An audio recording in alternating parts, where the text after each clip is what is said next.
I should have restarted the computer, but I didn't. Oh well. Hopefully we don't pay for it.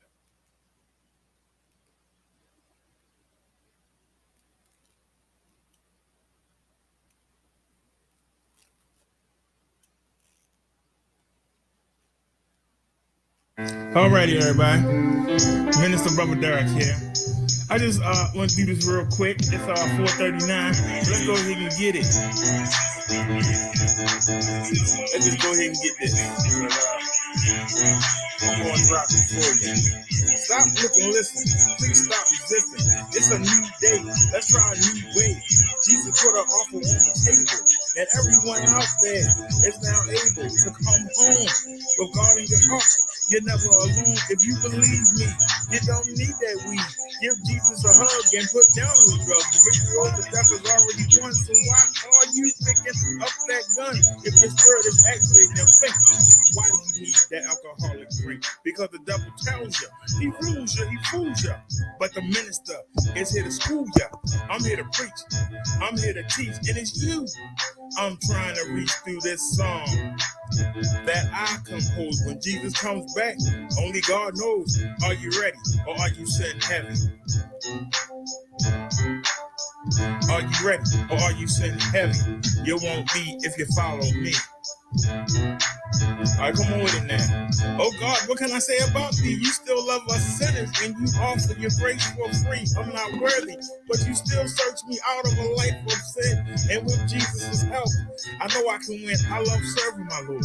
He opens the door to a relationship with God. This is the only way in. In the name of Jesus, I always pray and I lay myself as a footstool for the lost demons. I know that for me. It's not cool to be a believer, but I'm not with my soul in the hands of the deceiver, a wicked devil who brings up inward trouble. I put my desires on ice and long for reaching paradise.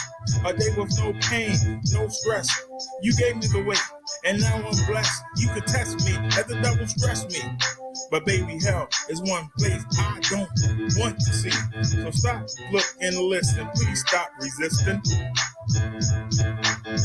It's a new day. Let's try a new way. Are you ready or are you sitting heavy?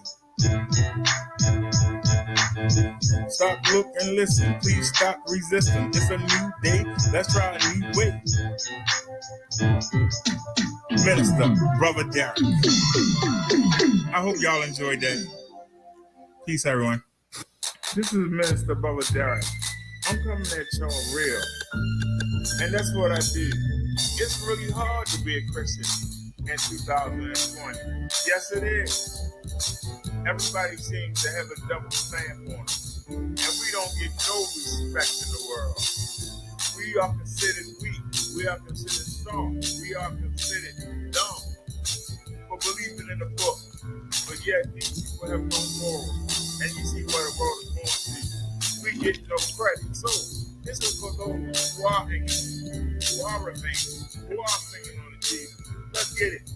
Every day I dance before the Lord. So I stay connected to Jesus like an extension cord. I walk upon the Christ as long as my name is in the book of life. Let my light shine. Let it broadcast worldwide. I let Jesus be my guide. And if he lets me live another day, I'll continue to come to the people and say, stop being selfish, stop sinning, come to God and start winning. I roll with the Lord who is in control. Heaven is my goal, this earth is a first level.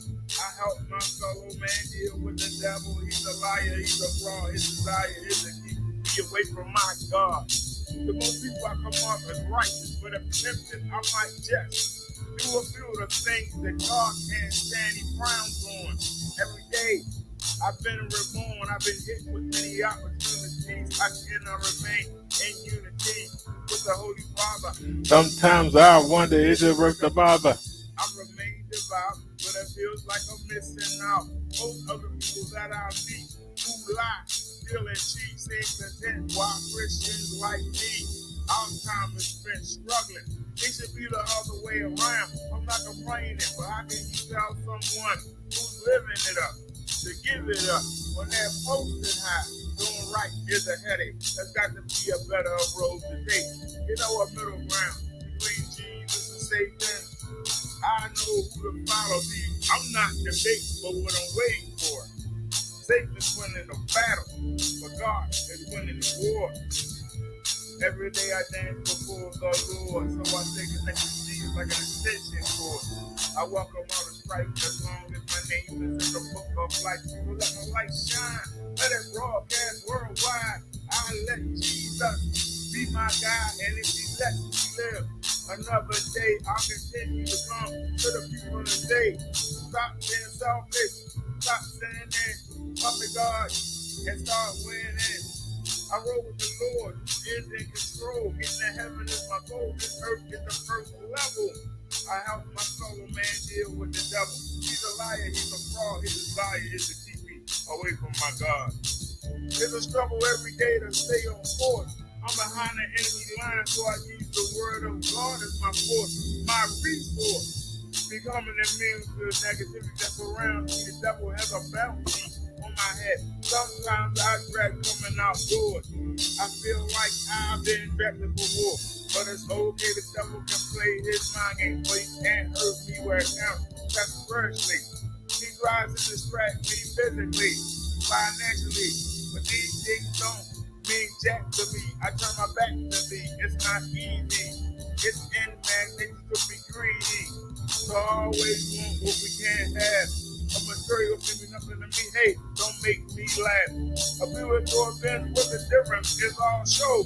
Cause both of these men will take me where I got to go. But if I cheat or steal, then I lose my protection.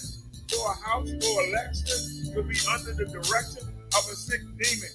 Whose goal is to own my soul. No thanks, I roll with the Lord who is in control. Every day I dance before the Lord, so I stay connected to Jesus like an extension cord.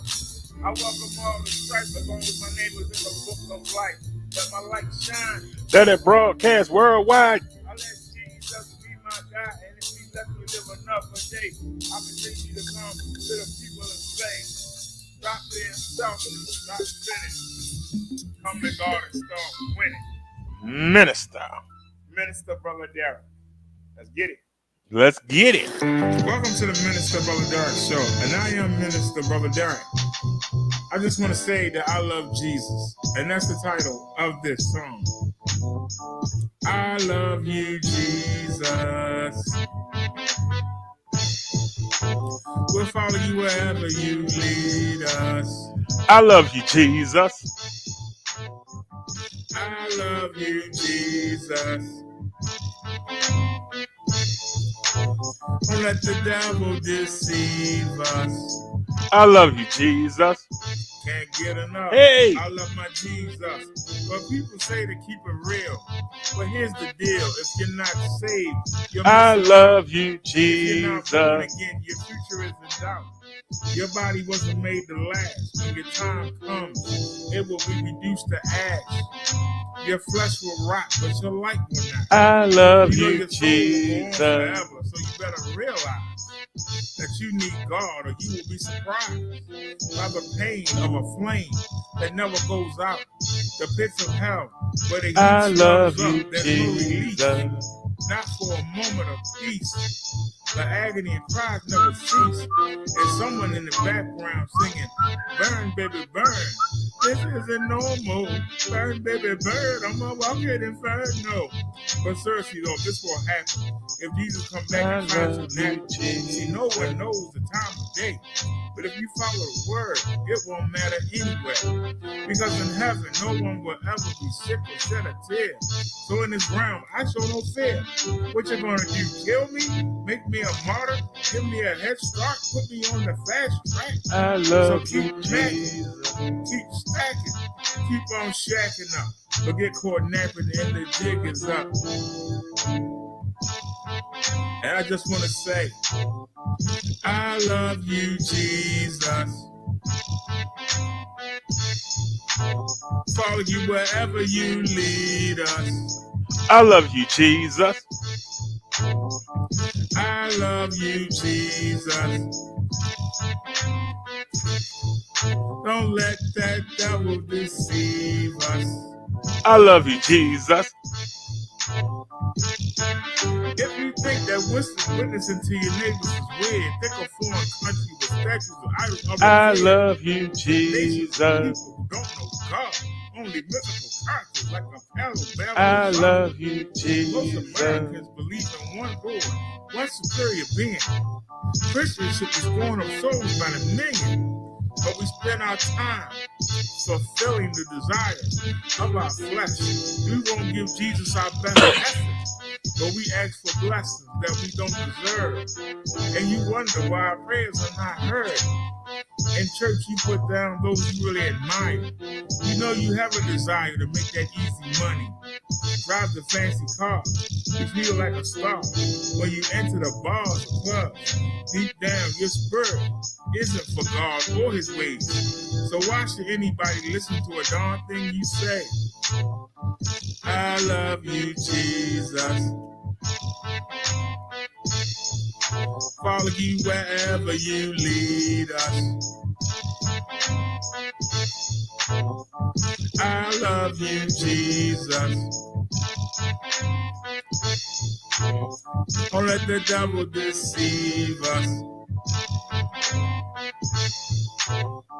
I love you, Jesus. We'll follow you wherever you lead us. I love you, Jesus. Let the Holy Spirit feed us. And one more time. I love you, Jesus. All right, y'all, let's get it. Let's get to the Bible study. The minister, Brother Derek Show. Let's get it. All right, well, let's get it.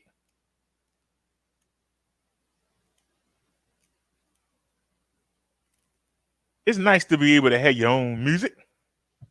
Worry about no copyrights, even though we on the Reverend channel today, because we're going to look at the news. We did the Saturday sermon yesterday. But the last line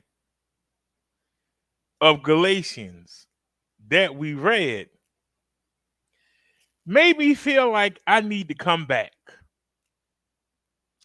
And that's what we're going to do today. Then later on, we'll check out the news. I don't know about y'all, but after 3 days ago, it was 59 degrees, right?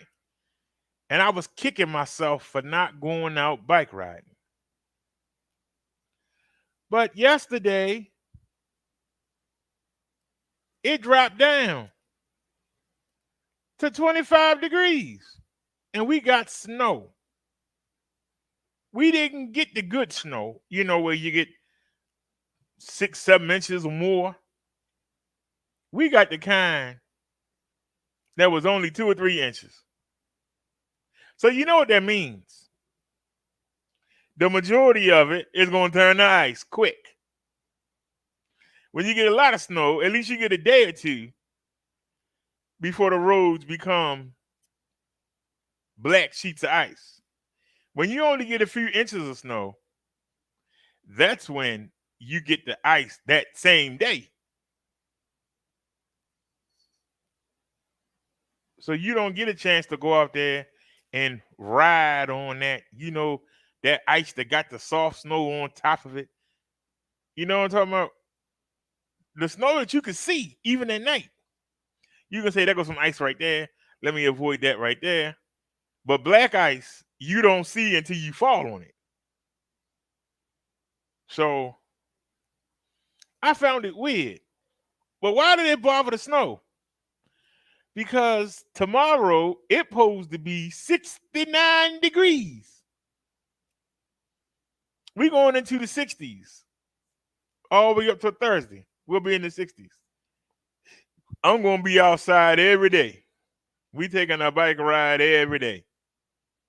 We got the warm weather, already got the shorts ready to go. We going to be out there. I apologize to y'all for being late. But I ain't mad. I actually got blessed with a new pair of shoes. And my doctor's appointment got moved from this Friday to next Friday. They called and rescheduled. They rescheduled, not me. And now I know why. Because there was a blessing coming to me I didn't know about. So we're going to go see the foot doctor, the diabetic foot doctor, and we're going to have on some new kicks when we go. That was an unforeseen blessing. And I appreciate it. You never know what God got in store for you. You never know. So I apologize to y'all. I'm an hour late because I was shopping for some shoes. I apologize to you. It was an unforeseen blessing. When we left off last night, the last line of the scripture we looked at said, if you can do it on your own, if you can do it on your own, what did Jesus die for? And that line stuck in my head. Because I realized that people today, to this day, still think they can do it on their own. And it made me wonder, how many people is God trying to push in a certain direction that people are resisting it and going in their own direction? How many times has somebody been given a directive from God, whether it be from him himself, whether it be from Jesus, whether it be from the crazy person on the corner with the megaphone, whether it be the person that be on the bus or the subway, whether it be somebody that just come up to you and start talking to you? How many times have you seen that and pushed it away? Man, get out my face, man. I ain't got time for this.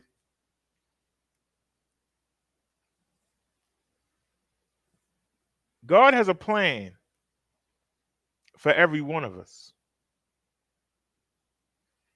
Are you resisting God's plan?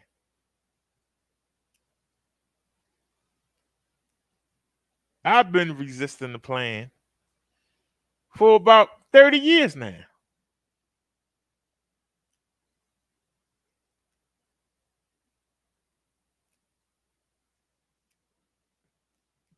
I wanted to do it through song. I wanted to do it through poetry. That wasn't God's plan for me. I wanted to get rich and tried every scheme I could think of.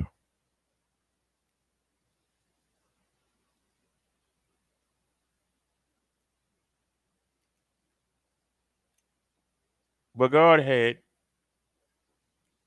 plans for me. So God allowed me to do all that I was doing. And a lot of y'all don't notice, most people that we read about in the Bible, they're normally toward the end of their life when they get called.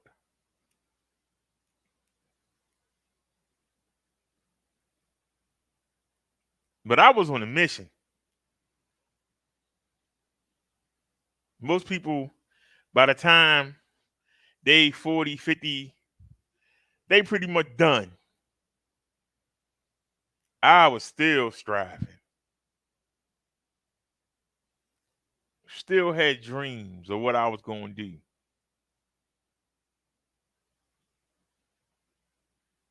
Sometimes God got to stop you.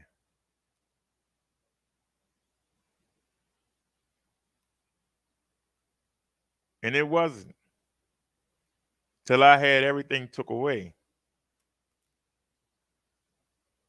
that I started listening.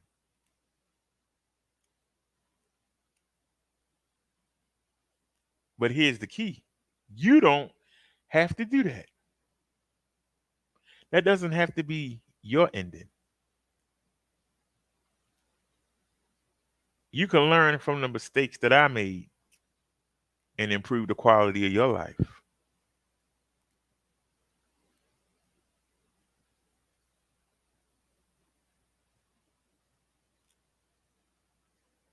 Because, see, I heard the calling 30 years ago. By that point, I had given up on most people. Nobody wanted to get together. Nobody wanted to build anything. Nobody wanted to go out and teach. Nobody wanted to do anything.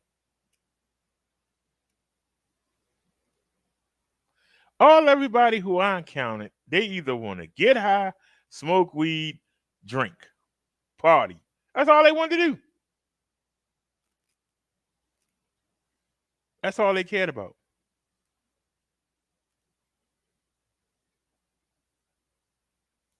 And it became frustrating to the point I started leaving people alone.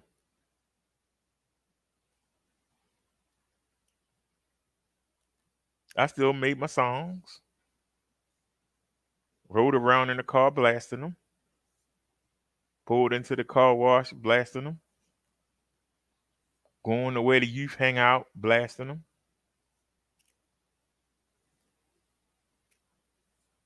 But God wanted more.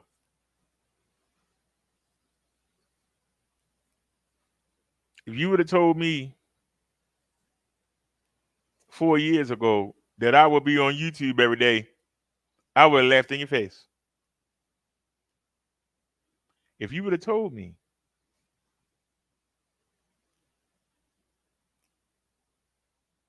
I would have laughed in your face.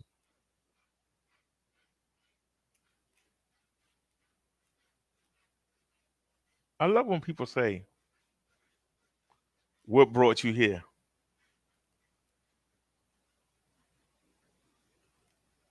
I knew the cat was going to do that. Right before I started the show yesterday, after I had cleaned out her litter box, she went and jumped right in it. And even though I've been out here 3 or 4 times and never started the show, she wait till we get into the show and jump right in the litter box.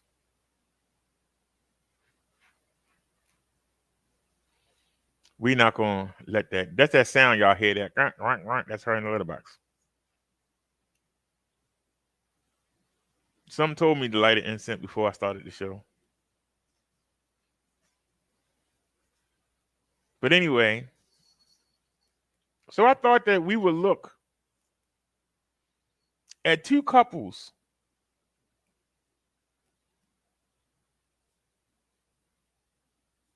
in the Old Testament.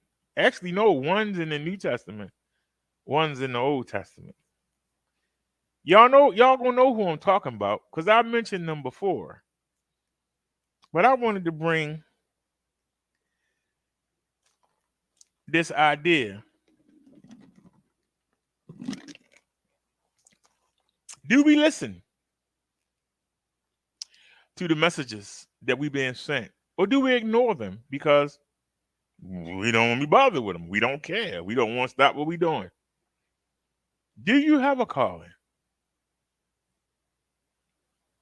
Do you have something that you feel compelled to do, but it doesn't really benefit you? It does nothing for you. So well, yeah. We're going to take a look at 2 people because our topic today is, are you listening out for what God's plan is for you? Or are you trying to devise your own plan?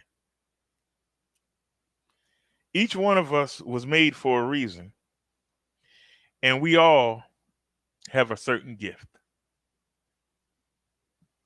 Some people got one good gift and they maximize it. Other people like me can do a little bit of everything. but not perfectly.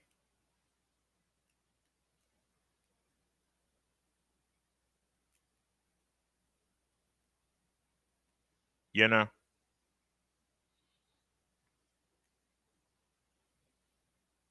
some people can do a little bit of everything. I hate to write, but when I do write, it's magic. But I don't like to write. When these packets come from social services and housing, I dread it. I hate to write. If that was a way when they come up with voice recognition where you could just talk and the words be wrote down, I think they came up with that already. Maybe I need to start doing that. When it comes to performing, I suck. Now in a battle, oh, I tell you, but to actually perform like day in and day out on stage, I can't do it.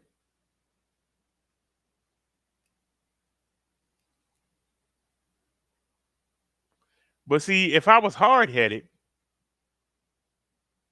I would be up there trying to do it. But I know my voice ain't gonna hold up. I don't have that street delivery.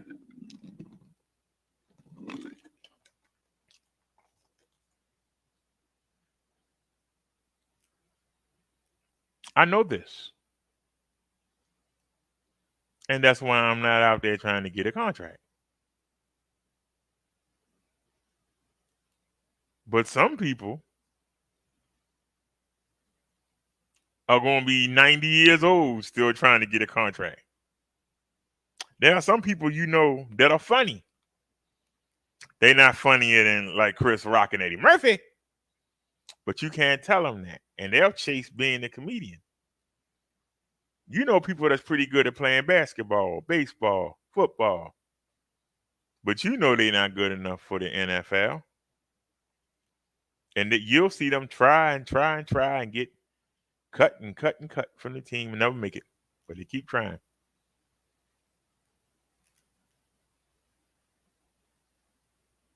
That's not what God intended for them to do.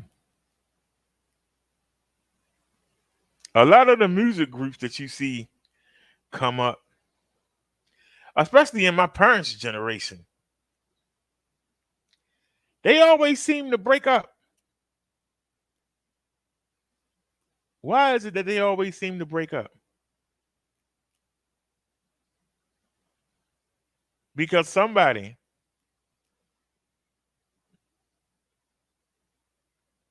had a different calling. And when you see these musicians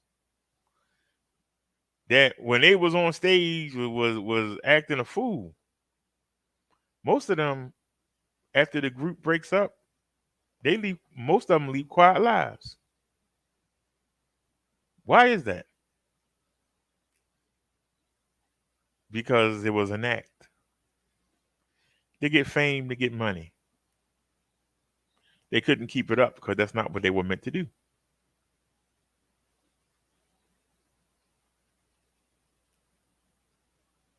How many groups you see keep breaking up?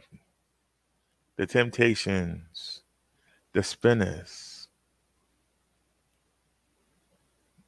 Diana Ross and her group, NWA.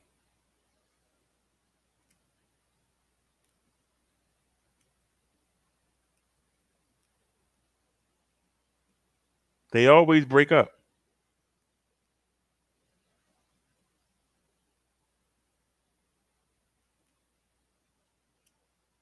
Sometimes you don't get the maturity to listen for your calling. Because see, God has a plan for each and every one of us. What's his plan for you? Do you know? Have you asked him?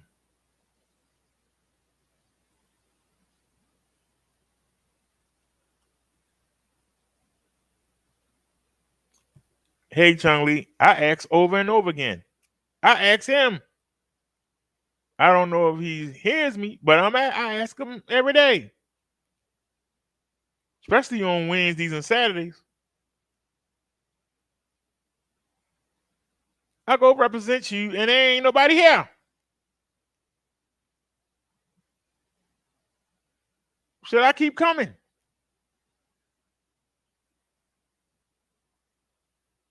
I don't hear no, so I keep coming.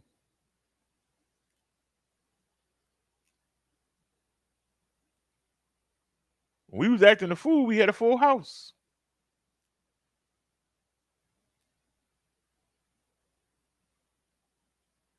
Now that I'm representing you, I'm eating better. I'm in better health. The channel dying. I don't know how. In one day, we lost 10 subs. Yesterday, we lost 10 subs. If we lose 10 more,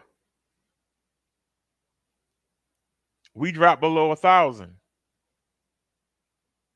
on the Mensa channel. If we drop 10 more subs, we drop below 1,000. I don't know if we can live stream anymore. The channel won't be monetized anymore. But somehow over the past year, we've gone to 1,060 subs, to 1,050 subs, to 1,040 subs, to 1,030 subs, to 1,020 subs. We've been at 1,020 subs for like 3.5 months. But yesterday we lost 10 subs. Just vanished. 10 more subs, we're going to be under 1,000. We're not even going to be able to say that we have a monetized channel.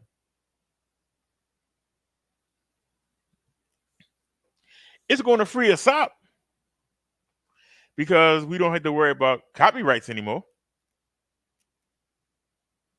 Not the kind where they, take the channel down. The kind where people, say, hey, you showed my content and I want some money. But to think that we lost 40 subs in a year, but our content ain't changed much. Where did the 40 subs go? People still watch. They just don't chat. Tony says you can live stream with StreamYards no matter how many subscribers you have. Yes, but the one thing we could say is that we had one monetized channel. You had to have 1,000 subs and 4,000 watch hours to be monetized. While the people were worrying about how many people were watching them, the hard part is getting the watch hours.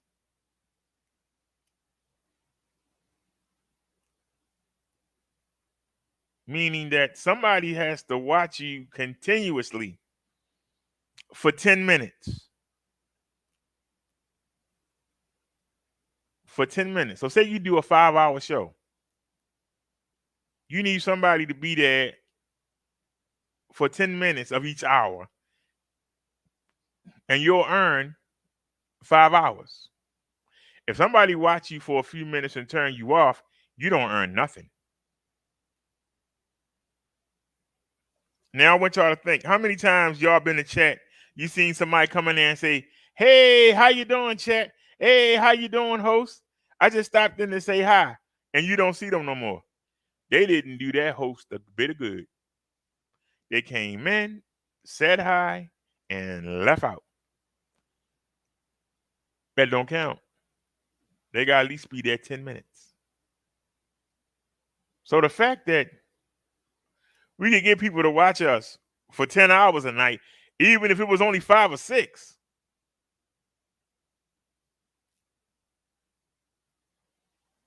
That's 60 watch hours.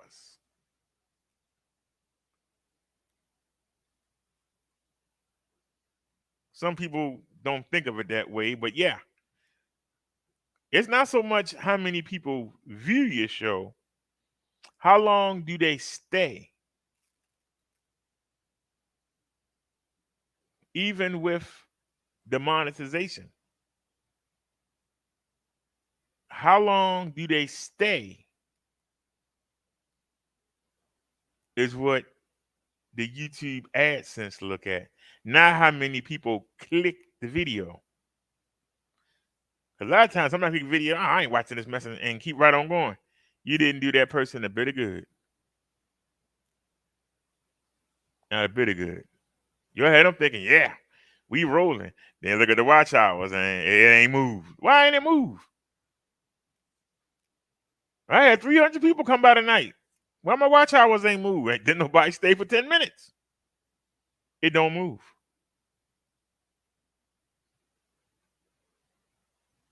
So like I said, I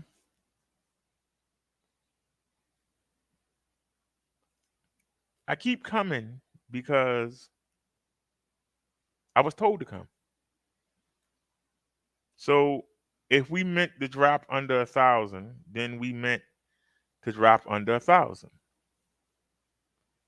Obviously, I'm doing something wrong, or somebody out to get me in the spiritual world. It's either or. But I'm gonna keep doing the show because I was called to do it. And we'll keep rolling on. And if we lose our monetization, we just lose it.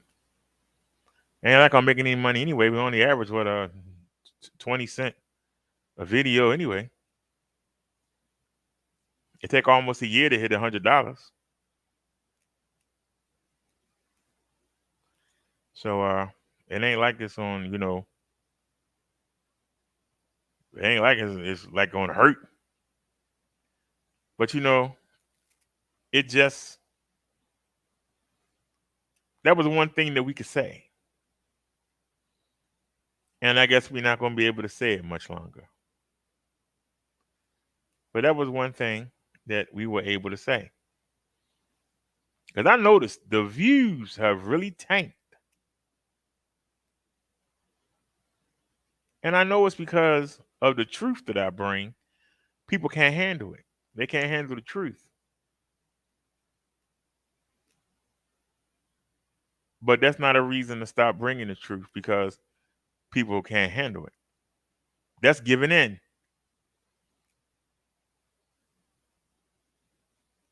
And you can't advance if you give in.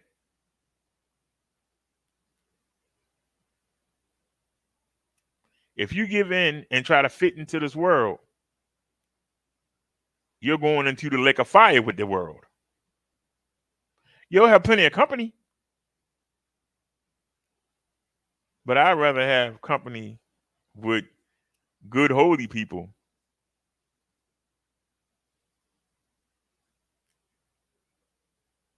than have to worry about spending all that time down there in hell and then worry about being released from hell just to go get in line and watch everybody get thrown in and you get thrown in. I don't see the value in that, but some people do. We're gonna take a look at two couples from the Bible, one from the Old Testament, one from the New Testament, that were actually called. And they were fortunate enough to have an angel come tell them what God wanted them to do, and neither one of them paid them any mind.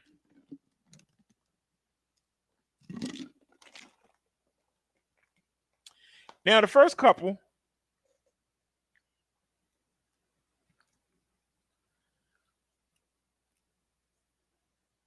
it wasn't as serious as the second couple. The second couple, that was an immediate consequence.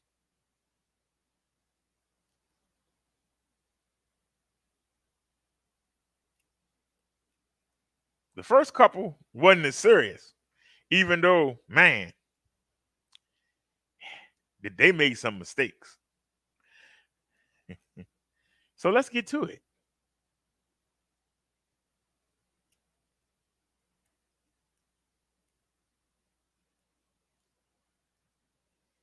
Okay, we gotta open up another window because we on the Hangouts. I mean the StreamYards. I'm sorry.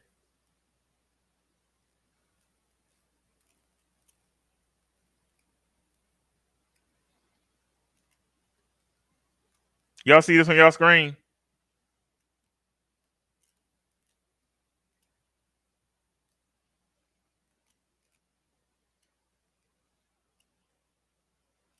This is Abraham and Sarah. Y'all know these couples' names because they are the mother and father of the Israelite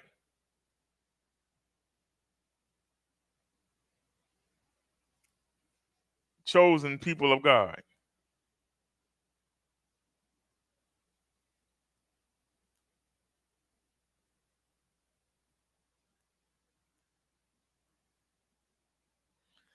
So let's take a look at Abraham and Sarah. The narrative of Abraham and Sarah in Genesis revolves around the themes of descendants and land promised by God. Abraham is commanded by God to depart the house of his father Terah and move to the land formerly given to Canaan, but which God now promises to Abraham and his offspring. Sarah, also known as Sarai, is the wife of Abraham. God tells Abraham to depart his homeland for a land that he would show him, ensuring to make him a great nation, bless him, and make his name great. Bless those who blessed him, and cursed him that curses him. Obeying God's call, Abraham brought his wife Sarah, his nephew Lot, and the wealth they had acquired, and traveled to Canaan. Because there was a harsh famine in the land of Canaan, Abraham and Sarah traveled south to Egypt. On the journey to Egypt, Abram told Sarah, or Abraham, his name was Abram, but God changed it to Abraham. So Abraham told Sarah to name herself as a sister, worrying that the Egyptians would kill him in order to take his wife, declaring, I know what a beautiful woman you are. When the Egyptians see you, they will say, this is his wife. Then they will kill me, but will let you live. Say you are my sister, so that I will be treated well for your sake, and my life will be spared because of you.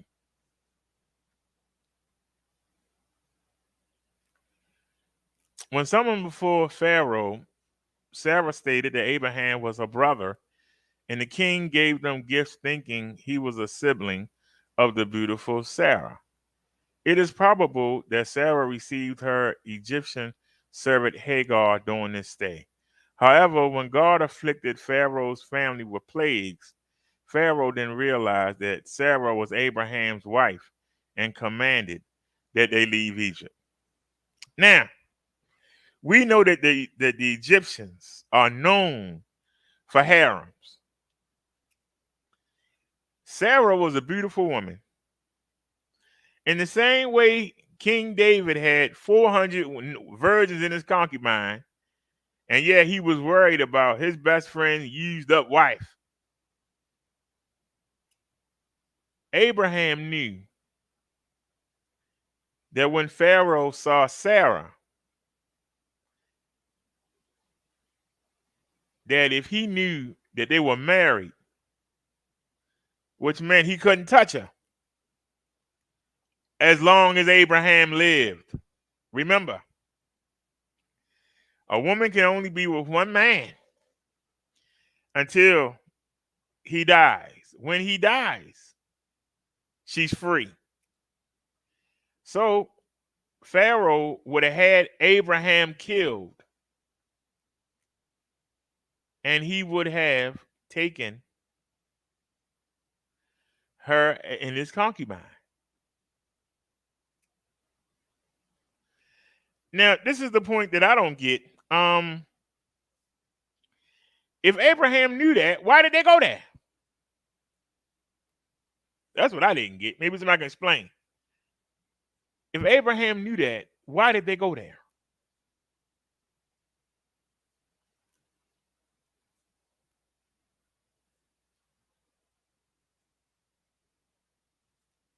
They couldn't get in the boat and travel down the coast and come back on the other side or something. Why did they go through Egypt? Knowing that he had a pretty wife, we should have put a veil on her or something, so they couldn't see how pretty she was.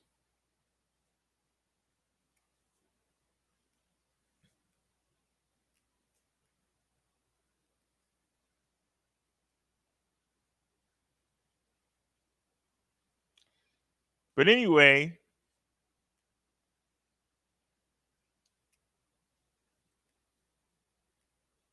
however, when God afflicted Pharaoh's family with plagues, Pharaoh then realized that Sarah was Abraham's wife and commanded that they leave Egypt. Well, what did they go there for? I don't understand, but what did they go there for? I still wondering. Knowing that the Pharaoh was going to see his wife and want her for himself, why go?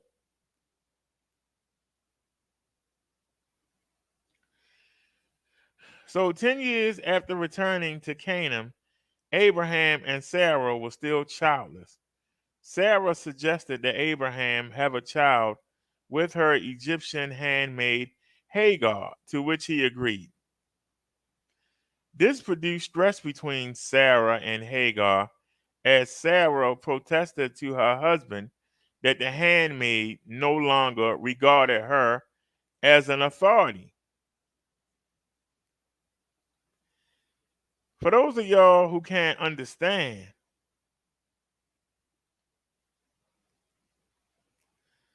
as I've told y'all before, back then, a woman's job was to get married and to produce a son for her husband. The daughters came along, and you got a dowry for when they got married. You got money for them, but you wanted to give your husband a son, an heir, to continue on the family business, carpentry, cattle raising, camels, whatever you did, growing crops. It was a woman's dream to be a wife and to give her husband a son, an heir. So what you hearing here is it was Hagar's idea to give her maid to her husband so that she could bear a child for him. Now the handmaid is like, look, I ain't just a handmaid no more. I did something you couldn't do. He need to marry me, which he did by sleeping with her. I produced him a son.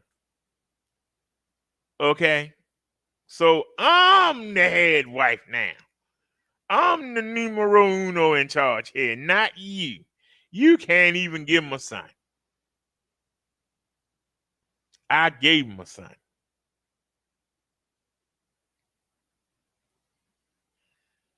Hagar fled from Sarah, but returned after angels came to her. She then gave birth to Abraham's son Ishmael.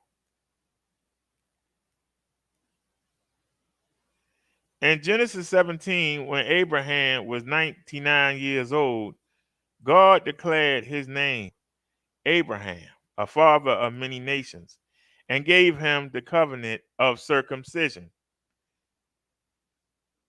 There's the covenant of circumcision we talked about yesterday. Abraham was given certainty that Sarah would have a son. Shortly afterward, Abraham and Sarah were visited by three men.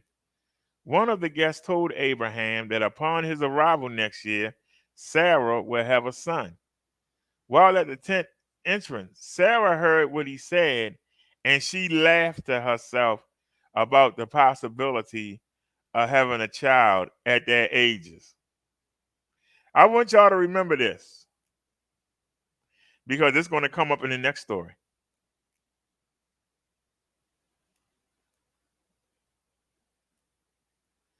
Sarah laughed to herself about the possibility of having a child at their ages.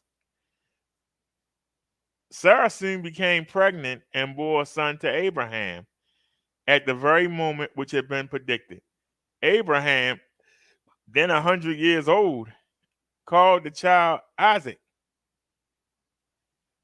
Isaac will go on to become a crucial character in the Bible, in the biblical narrative, fathering Jacob, the eventual patriarch of the Israelites. It stops because now that Sarah has a baby, she's now jealous. She is now jealous of Ishmael. Ishmael seems brighter, stronger than her son Ishmael.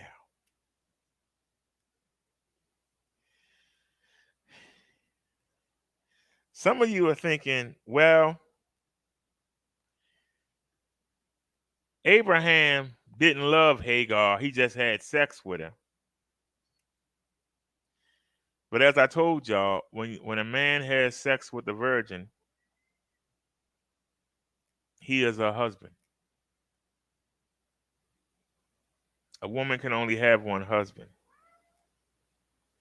So the maid's baby is the eldest. The eldest gets all the rights.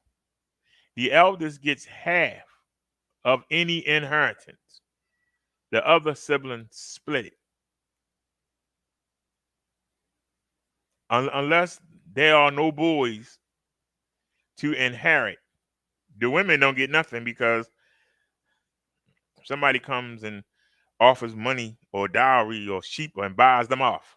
So they don't get nothing. They with their husband. Whatever he got, they get. Sarah becomes concerned because she didn't wait on God. Because she laughed at God. She wasn't trying to see what God was trying to do. She did what she thought she should do. Now she's in a bind because even though she's the original wife, her son is not Abraham's firstborn. That means that the maid's wife is going to get most of the estate when Abraham dies.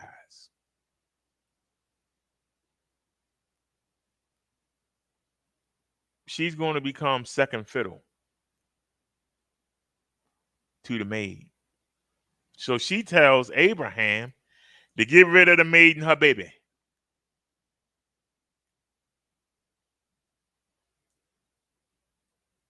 And Abraham says, no, this was your idea.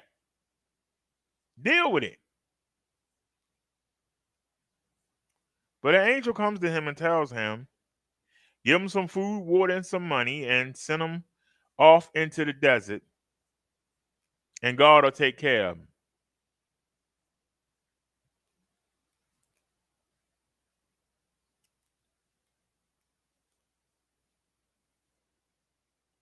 That's the first couple who, because Abraham is just as guilty as Sarah was. Because he could have told her, no, I'm not laying down with no maid. My God said we gonna have a baby. Just be patient. He could have told him that. I got faith. He will deliver me a son. I got faith. She didn't.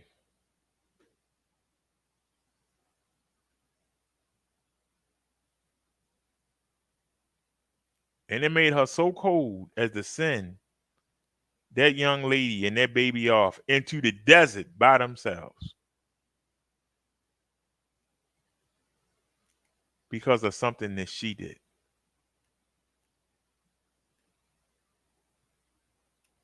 But if she had been following the plan that God had laid out for them, she wouldn't be worrying. She tried to take it in her own hands.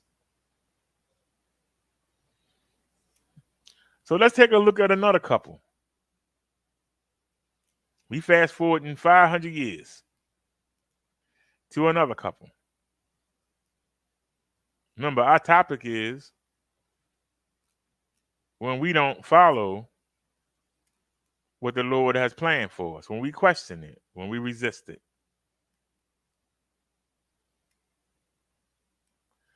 This is the story of Zechariah and Elizabeth. My step grandmother name was Elizabeth. We used to call her Elizabeth.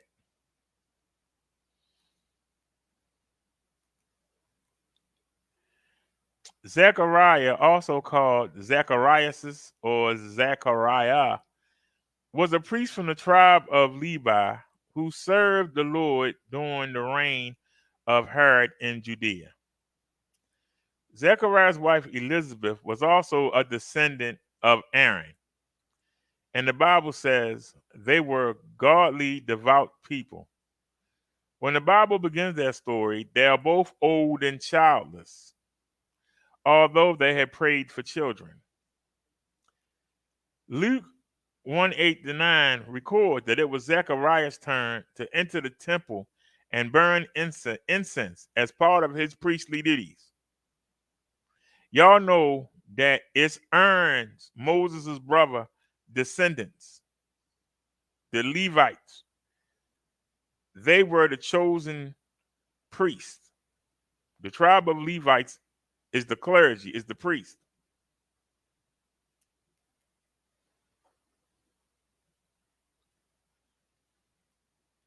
So not only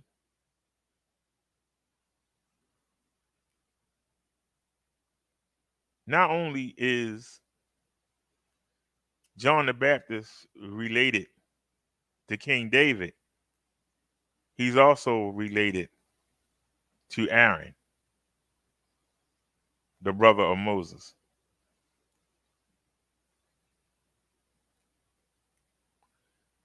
So it was Zechariah the priest's turn to enter the temple and burn the incense as part of his priestly duties. This was a once in a lifetime honor. Remember now, this was a once in a lifetime honor. While Zechariah was in the holy place, the angel Gabriel appeared to him standing at the right side of the altar of incense. Gabriel told Zechariah that his prayers had been answered. God had chosen him and Elizabeth to bear a son who would be the forerunner of the promised Messiah. They were to name him John, and he would be filled with the Holy Spirit and dedicated to the Lord's service even before birth. Here we go. Now these people are told what God wants them to do. What's his response? But Zechariah doubted the angel's words, and he reminded Gabriel, I am an old man, and my wife is well along in years. Because of his lack of faith, Zechariah was struck mute until the time when his son would be born. When Zechariah exited the temple, he stood before the crowd unable to speak. From his gestures, the people understood that he had seen a vision while in the temple. Zechariah returned home, and Elizabeth became pregnant, just as the angel had said. When she was in her 6th month, the angel Gabriel also appeared to Mary, her relative, her cousin, and told Mary she would be the mother of the Messiah, Jesus. Mary went right away to spend time with Elizabeth, where she received further confirmation of the angel's words. At the sound of Mary's voice, the baby John leaped in Elizabeth's womb. Elizabeth was filled with the Holy Spirit, and she said to Mary, "Blessed are you among women, and blessed is the child you will bear. Blessed is she who has believed that the Lord would fulfill his promises to her." When Elizabeth gave birth to her son, the friends and relatives assumed he would be named after his father, Zechariah. But Zechariah made motions asking for writing tools, and when he received them, he wrote, "His name is John." Immediately, Zechariah was able to speak again, and he praised God for his redemption, for his faithfulness to his promises, and for his salvation. Zechariah then prophesied concerning his son, "John, you, my child, will be called a prophet of the Most High, for you will go on before the Lord to prepare the way for him." Zechariah closed out his inspired utterance by returning to the messianic theme, praising God for his tender mercy and anticipating the Christ. The rising sun will come to us from heaven to shine on those living in darkness and in the shadow of death, to guide our feet into the path of peace. Zechariah and Elizabeth's baby grew up to be the man we know as John the Baptist. The repentance John preached prepared people's hearts for faith in Jesus Christ. So we looked at two couples.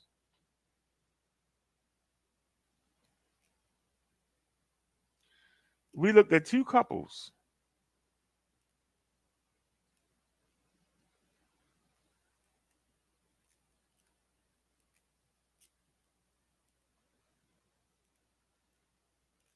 And the one thing that both couples had in common, they didn't believe.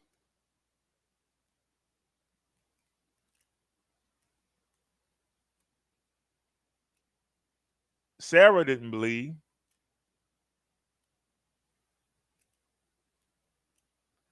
Abraham had more belief than Sarah did, but Sarah wore him down. "Well, you got to have a son. You don't look like I can give you one. The Lord ain't trying to help. Sleep with this girl. But you just know I'm the wife here." Well, the tradition don't say that. The tradition say the eldest son. When the father dies, the eldest son gets half.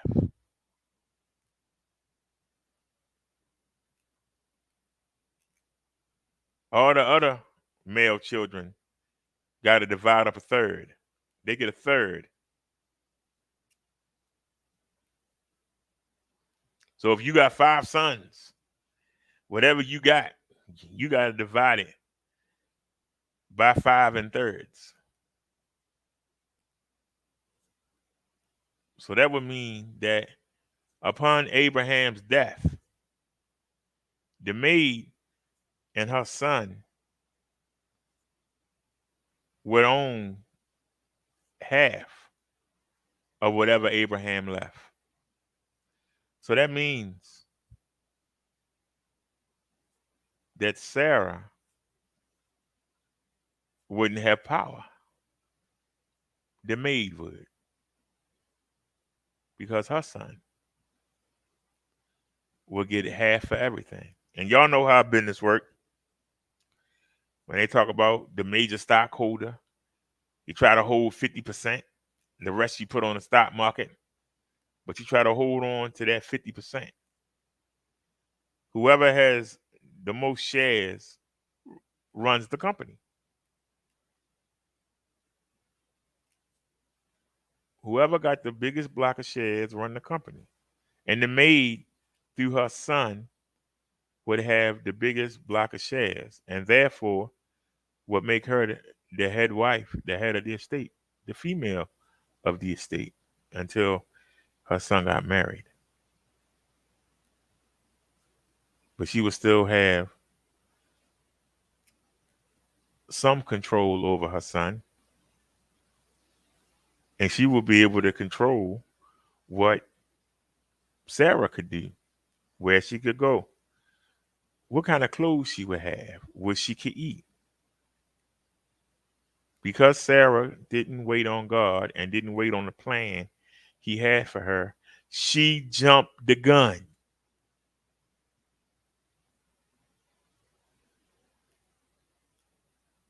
And it got to the point that she had to sin.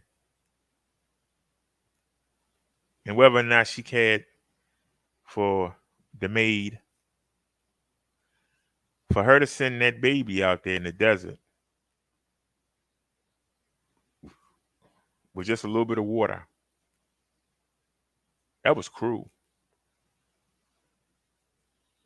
The second case isn't so bad, where 500 years later, the second case isn't so bad, but the fact that you got a man who was born into the priesthood. He was a Levite, a relative of Aaron, Moses' brother. Spent his whole life in the clergy. While he's in the holiest of holy places, in the holy tent, there were a lot of priests. There was a whole tribe of them. For you to have your turn to go into the altar, to go in there in that holy room and light the incense, was a once in a lifetime opportunity. And while he was experiencing that,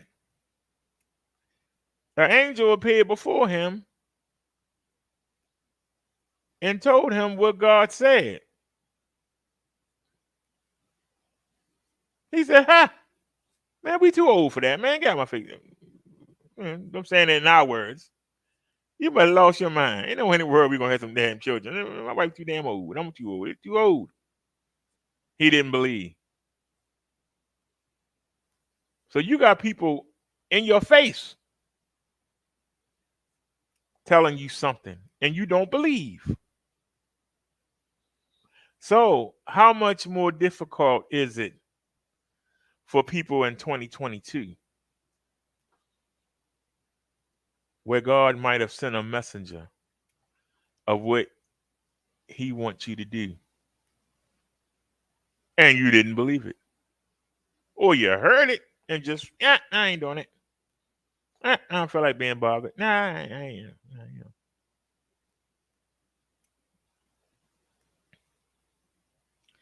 So let's take a looky look.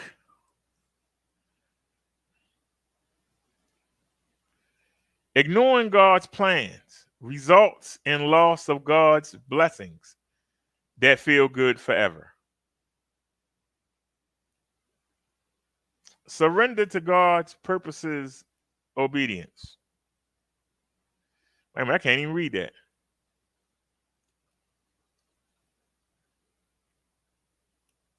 All right. The Lord has done what he predicted through me. The Lord has torn the kingdom out of your hands and given it to one of your neighbors, to David, because you did not obey the Lord. Now, I don't know, but from our study in the King Saul, this sounds like King Saul. Let's find out. Note the fatal words given to King Saul by the prophet Samuel. Because you did not obey the Lord, Saul had disobeyed a purpose of God. A plan revealed to King Saul. Now, why was this happening to Saul? Because Saul raised two sorry sons. And God said they not worthy of sitting on the throne. And Samuel the prophet told him that. And instead of him saying, you know what, let's start training David to be king, He tried to kill him. So the prophet Samuel had came to him and told him, you a lousy father and you raised some sorry sons. And God don't want you on the throne. They don't want neither one of them bums on the throne. Don't want them. David is going to be. Now, we studied this in the Bible study last week. How Saul knew what God wanted to do with David and still kept trying to kill him. Not being obedient, not listening to what God wants. He kept thinking, well, I'm the king. I do what I want. I'm going to put one of my sorry sons on the throne, doggone it.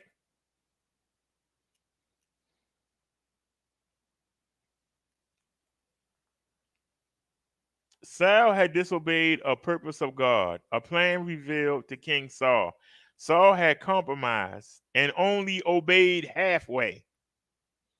Halfway is really no way when it comes to being obedient to the plans and purposes God reveals to us. Can we read this again? I don't know who this is, but God darn it, they own the money.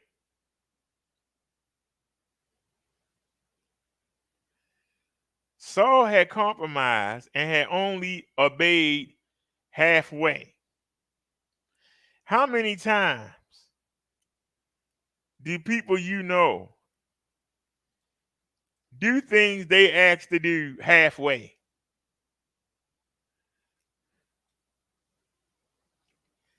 I thought I told you to take them kids to daycare. Why did you take them to your sister's house? Well, the kids needed to be watched, and I didn't want to spend the money on the daycare, so I dropped them off at my sister's. You know the sister's daggone crack at it. Why the hell would you take our children over there? Because she was willing to do it for a couple dollars, and that was better than paying $80 to a professional. She would do it for $5. They wanted 80 to 100. So, I thought to myself, we could save some money.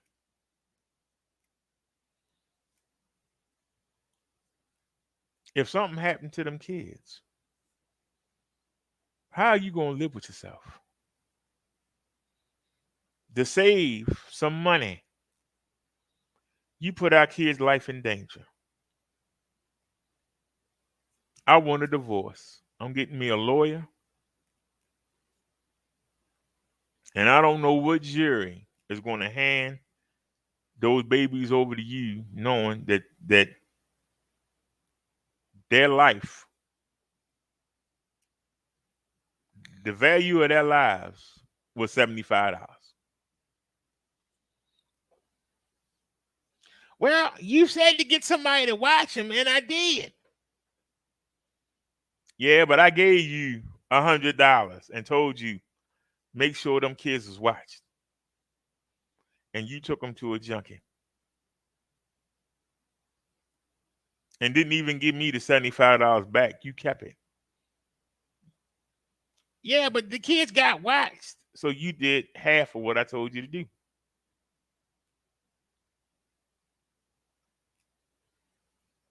How many times do we feel, or somebody will come up out the blue and tell us something,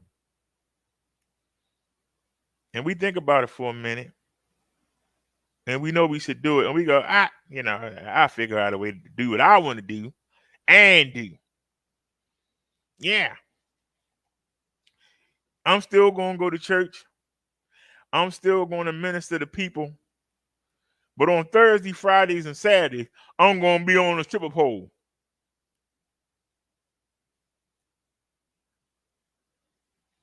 I'm going to minister to people during the day. I'm going to help the poor, but I'm still going to sell poison to my people.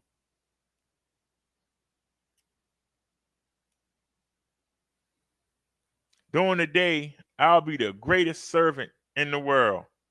But at night, I'm going to burglarize every house in the city.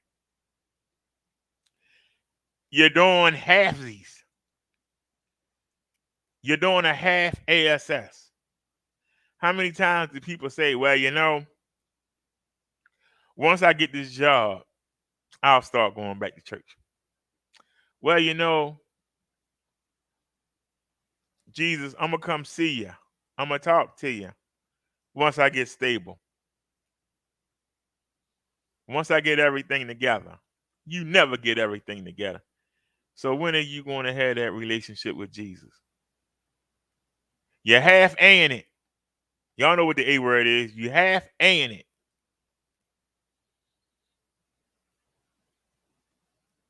How many times do the kids say, I need help with my homework? And you say, I'll be there in a minute. And you're still watching the game. The game over, you go in there, the child and fell asleep. And you say, well, I was willing, but they fell asleep. When you could have DVR'd the game. If you got a VCR, you could have recorded it. You could have seen the highlights on Sports Center. But you put the game over your duties as a parent. You half-ate it.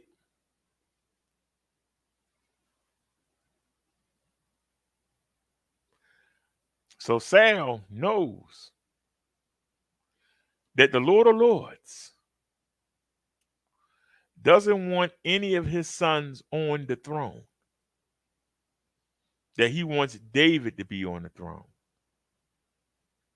We saw how the reward for killing Goliath was to get Sal's daughter in marriage. Yet Sal had her marry somebody else, even though David killed Goliath and won the right.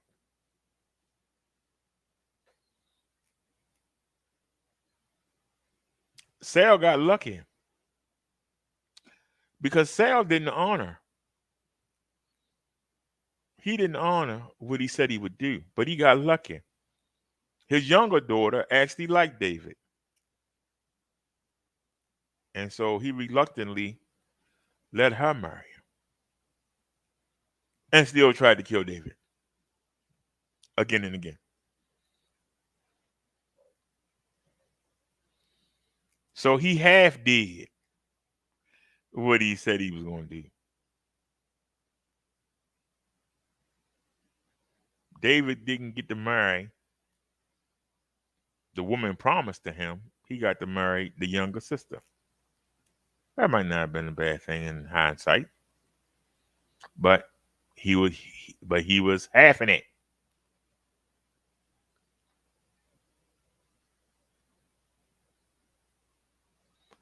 Halfway is really no way when it comes to being obedient to the plans and purposes God reveals to us. God punished King Saul by taking the kingdom from him and ending his life on earth. In this chapter, we are told that the king will be with God in eternity, but had lost God's blessings on earth.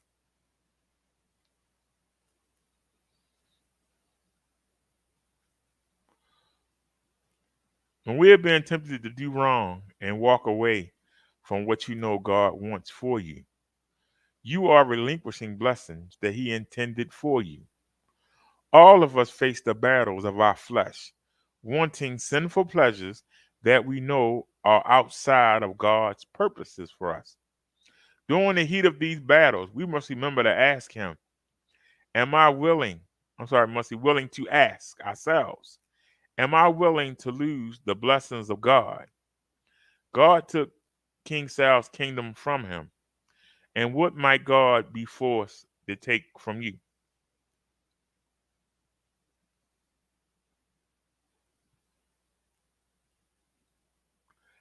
That's a good question, because I can tell you, the person that you see in the pictures, the old pictures, with me with all that jewelry on, It got took away.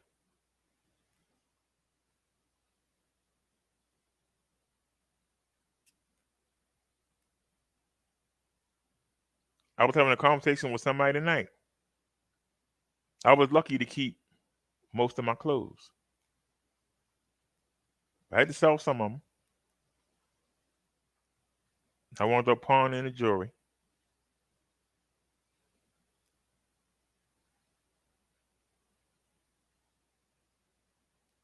I wound up having to live on my bank account.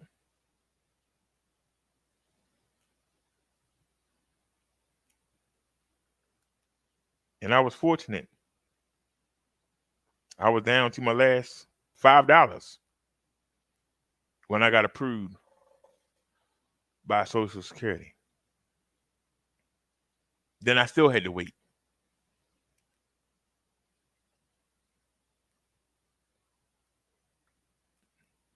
I got the pacemaker in June. I got approved in September and didn't get my first check until the end of January. So I had to go July, August, September, October, November, December, January. I had to go 7 months with no income.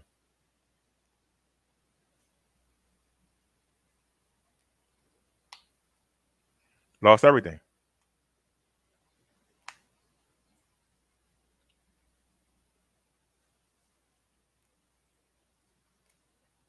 You don't have to do that. You can listen to God today.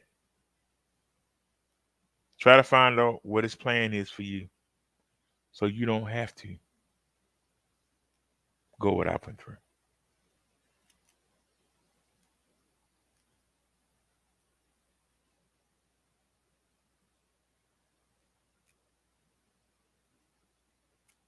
So you don't have to try to rebuild. This rebuilding has been going on since January of 2016. I'm nowhere near back to what I had. I would love to have that 10 grand in the bank back.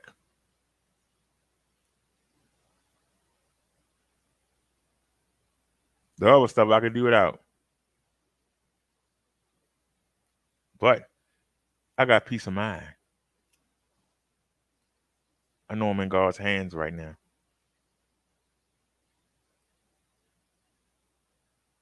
For a while, I was in the hands of the followers in my chat.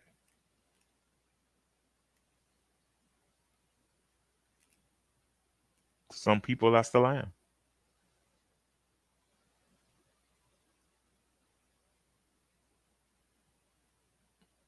Before the summer, I should have my housing. And that should free up $300 to $400 a month that I'll have in my hand. I'm looking forward to it.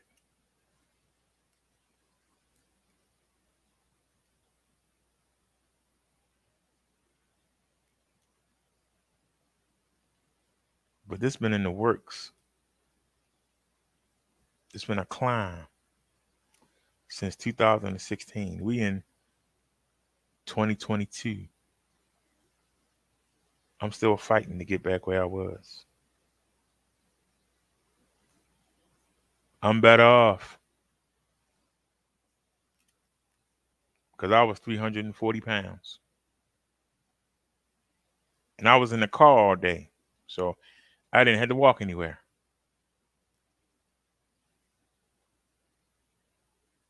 I sat on my butt and earned a living. It wasn't an issue.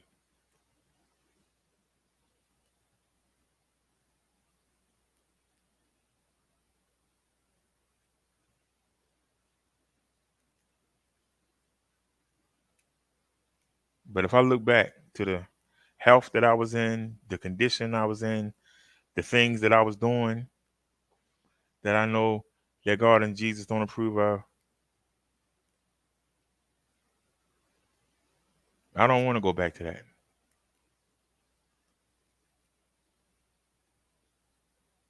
Being at the mercy of people who really didn't give a darn about me, especially the women who only gave a darn about what I could give them. I don't want to go back to that.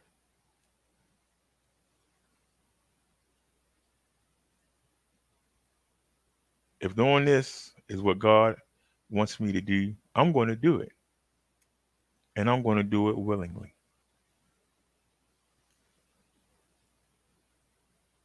And I'll be sitting here every Wednesday and Saturday doing it gleefully.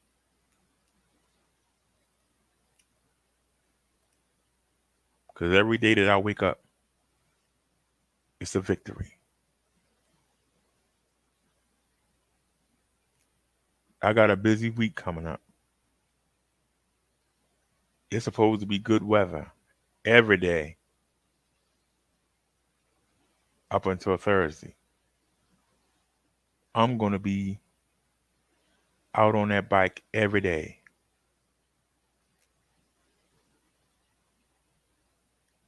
I don't know if they're going to weigh me when I go to the foot doctor on the 25th. I don't know if they're going to weigh me. But I hope to be in the 240s if they do. That's what I hope to do. It's a goal. I might not make it, but it's a goal. I'm still fighting to get back the way I was. I'm not fighting to get back with the people I was with. I'm not fighting to get back to the nice restaurants. I'm not fighting to get back to that. But I'm fighting to become financially stable, solve it.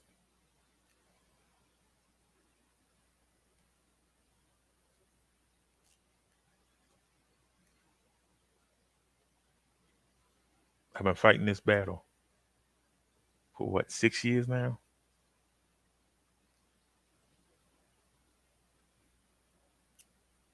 All because I ignored what God wanted me to do. But I'm fortunate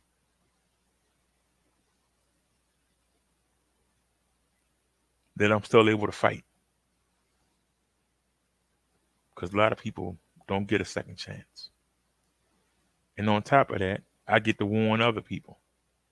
Because that's what elders are supposed to do. They're supposed to warn the young so they don't make the same mistakes.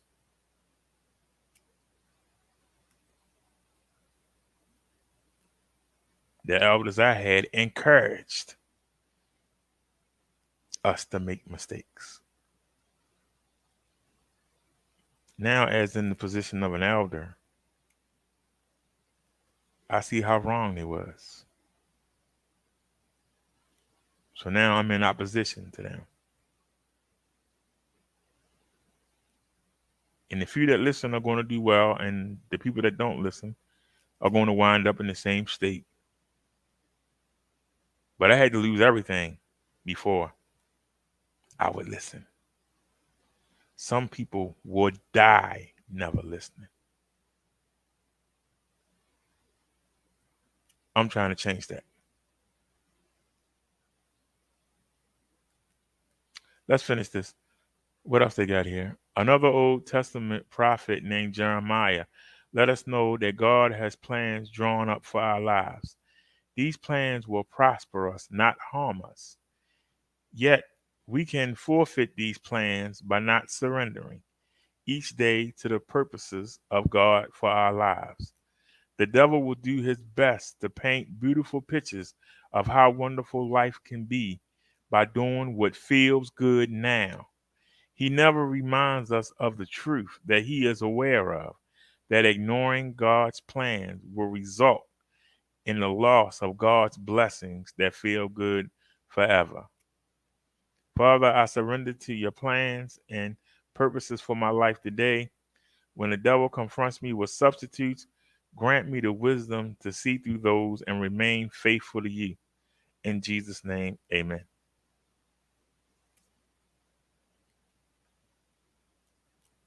Thank you, Holy Spirit, for letting me pick that article out the blue.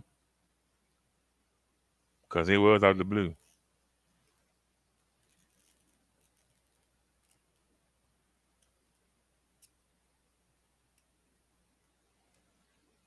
There any good news for us to check out? What's going on in my city over the weekend? Maybe I'm glad I didn't go outside this weekend. At least 10 people were shot, 4 murdered in Baltimore this weekend. The violence included a quadruple shooting. WMAR 2 News' Abby Isaacs joins us from police headquarters after talking about the impact with people who live in the area. Abby, how do they feel? Neighbors feel like nowhere is safe anymore. They want to see more police officer foot patrols to be proactive in preventing homicides. Man, it just hurt. It hurt. Hurt to know 3 more of his friends became victims of city gun violence. And they cool. I lived around here all my life, so I know the guys. And then I'm like, come on now. Like, it's senseless. Saturday evening, officers responded to the intersection of Liberty Heights and Gwynn Oak Avenue in Northwest Baltimore and found 4 men shot inside of a car. 3 of them, ages 25 and 26, died. Oh, that makes me not want to even come up here. So I got to watch myself now. I probably won't be coming up here too much no more. The shooting happened at a very busy intersection with a grocery store and a gas station. But, you know, it's up here. You ain't mentioned the liquor store. Drug dealers and stuff, and I don't bother with them. On the same block is the Ambassador Theater, which is getting renovated to serve the community as a safe place for people to gather. We should do better. We just got to do better as a city. The quadruple shooting was far from the only violence in Baltimore this weekend. Early Saturday morning, a man was shot and killed in Southeast Baltimore, and there were 5 other non-fatal shootings, leaving some of the victims with severe injuries. The way that we get better is to just put the guns down, bro. That's all we got to do is put the guns down. If there's a problem, it's easier ways than taking somebody's life. If you have any information about any of these shootings, you can submit information anonymously through Metro Crime Stoppers, either by calling 1. See, that's one of the biggest problems that we have. You just heard a young man say, if we put the guns down, that's a cop-out. What is making them pick up the guns in the first place? Let's deal with that. Before they even think to get a gun, why can't we reach them beforehand? Why is it that after they get the gun, now we want to do something? We don't want to do nothing beforehand. We don't want to get them while they're young and try to keep them from not even having a gun be in their mind, but try to have them think about being productive citizens and not being in the kind of crime that would lead you to need to have a gun. Because a young man that's spiritually balanced, a young man that got his eye on education, that got his eye on creating a business, ain't got time for that. Fast money means fast trip to jail, fast trip to the graveyard. Nobody retires from the hustle game well off. They either stumble out of jail old or they in the grave.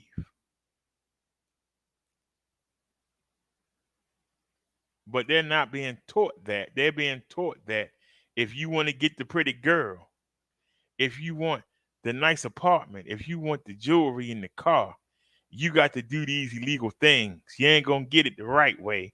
You don't want to be like Uncle Joe and Grandpa Jack, who worked all their lives and ain't got much to show for it. They can't leave them a lot of things, but they die early or get locked up, what do they leave their children? They leave them nothing. They don't leave their children nothing.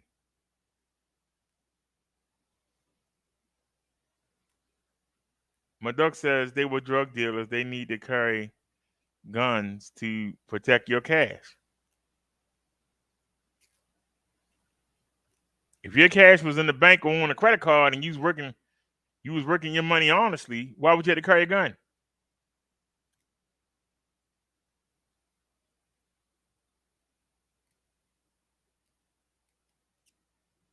One 8667 lockup, or by visiting their website. In Baltimore, Abby Isaacs, WMAR2 News. Whoa, this is even worse. There have been 45 days of 2022 and already 46 murders in Baltimore. 2 more happened just today on Valentine's Day. WMAR2 News' Abby Isaacs breaks down the latest violence that the city What's the day's is date? experiencing. Abby? It's just a high rate of crime. Wait a minute, All hold very on a sec. concerning. All very concerning. With 2 more murders on Valentine's Day. Wait a minute. Baltimore City is averaging 1 murder a day in 2022. Monday morning, police got a call for a shooting. Wait a minute, y'all. I'm At least sorry. 10 people were shot for murdered in Baltimore Sorry this about weekend. that, y'all. That video was 3 weeks old. I didn't notice that until I said, wait a minute, Valentine's Day. I said, wait a minute, Valentine's Day. Yeah, I don't want to show y'all no old videos.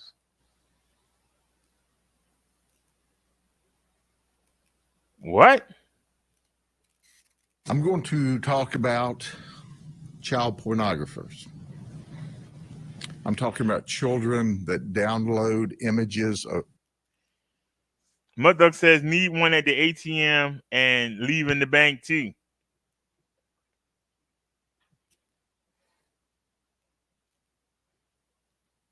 Except for going to the market, I do most of my shopping online.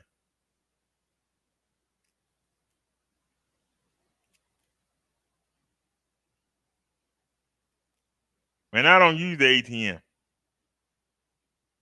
I can go right up to the market, go right into the check cashing place, and have them take the money off my card and get my money orders. I fill them out before we leave the store.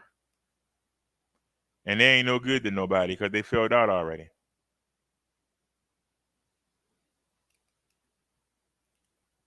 If I can do it, why can't everybody else do it? Why are you walking around with a bunch of money in your pocket?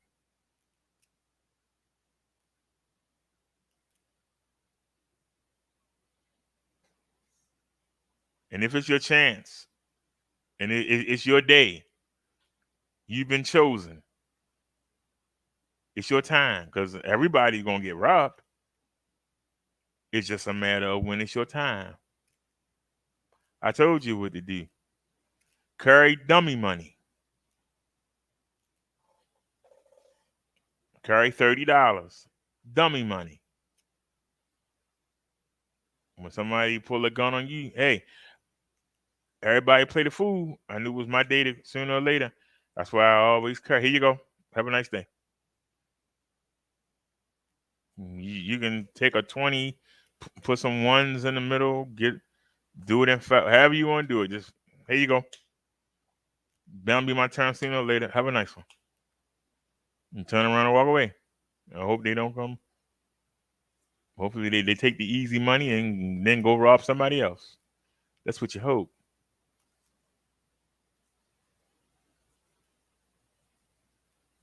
But sooner or later, it's going to be everybody's turn. Until we do something to stop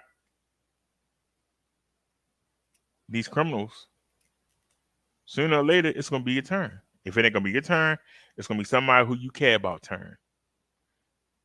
But it's going to hit everybody. A lot of people get robbed and don't even say anything.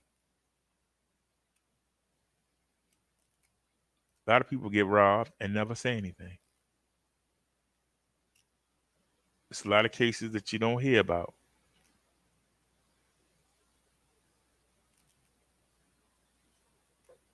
But getting robbed ain't worth getting your life over. Because, see, the person that's robbing you can't do what you can do. You can make that money back. They can't. They can only steal it. So why are you going to die because of what somebody else lacks? They want to hijack your car. You got insurance. You can get another one. Let them take it. Well, it's my car. You got insurance. You can get another car. We can't get another you. You got to know when to fight. If 4 or 5 people roll up on you, ain't much you can do. Especially if they got guns. Ain't much you can do. Yeah, it's embarrassing. But it's better to be alive and be embarrassed than it is to be dead and can't do nothing. About people who download images of very young children for the purposes of sexual gratification. Normally we would have 10 or 15 or 20, but we're working with NCMEC as we have in the past, and we're wanting to do this in shorter order as we get them in so that we can get them in jail quicker.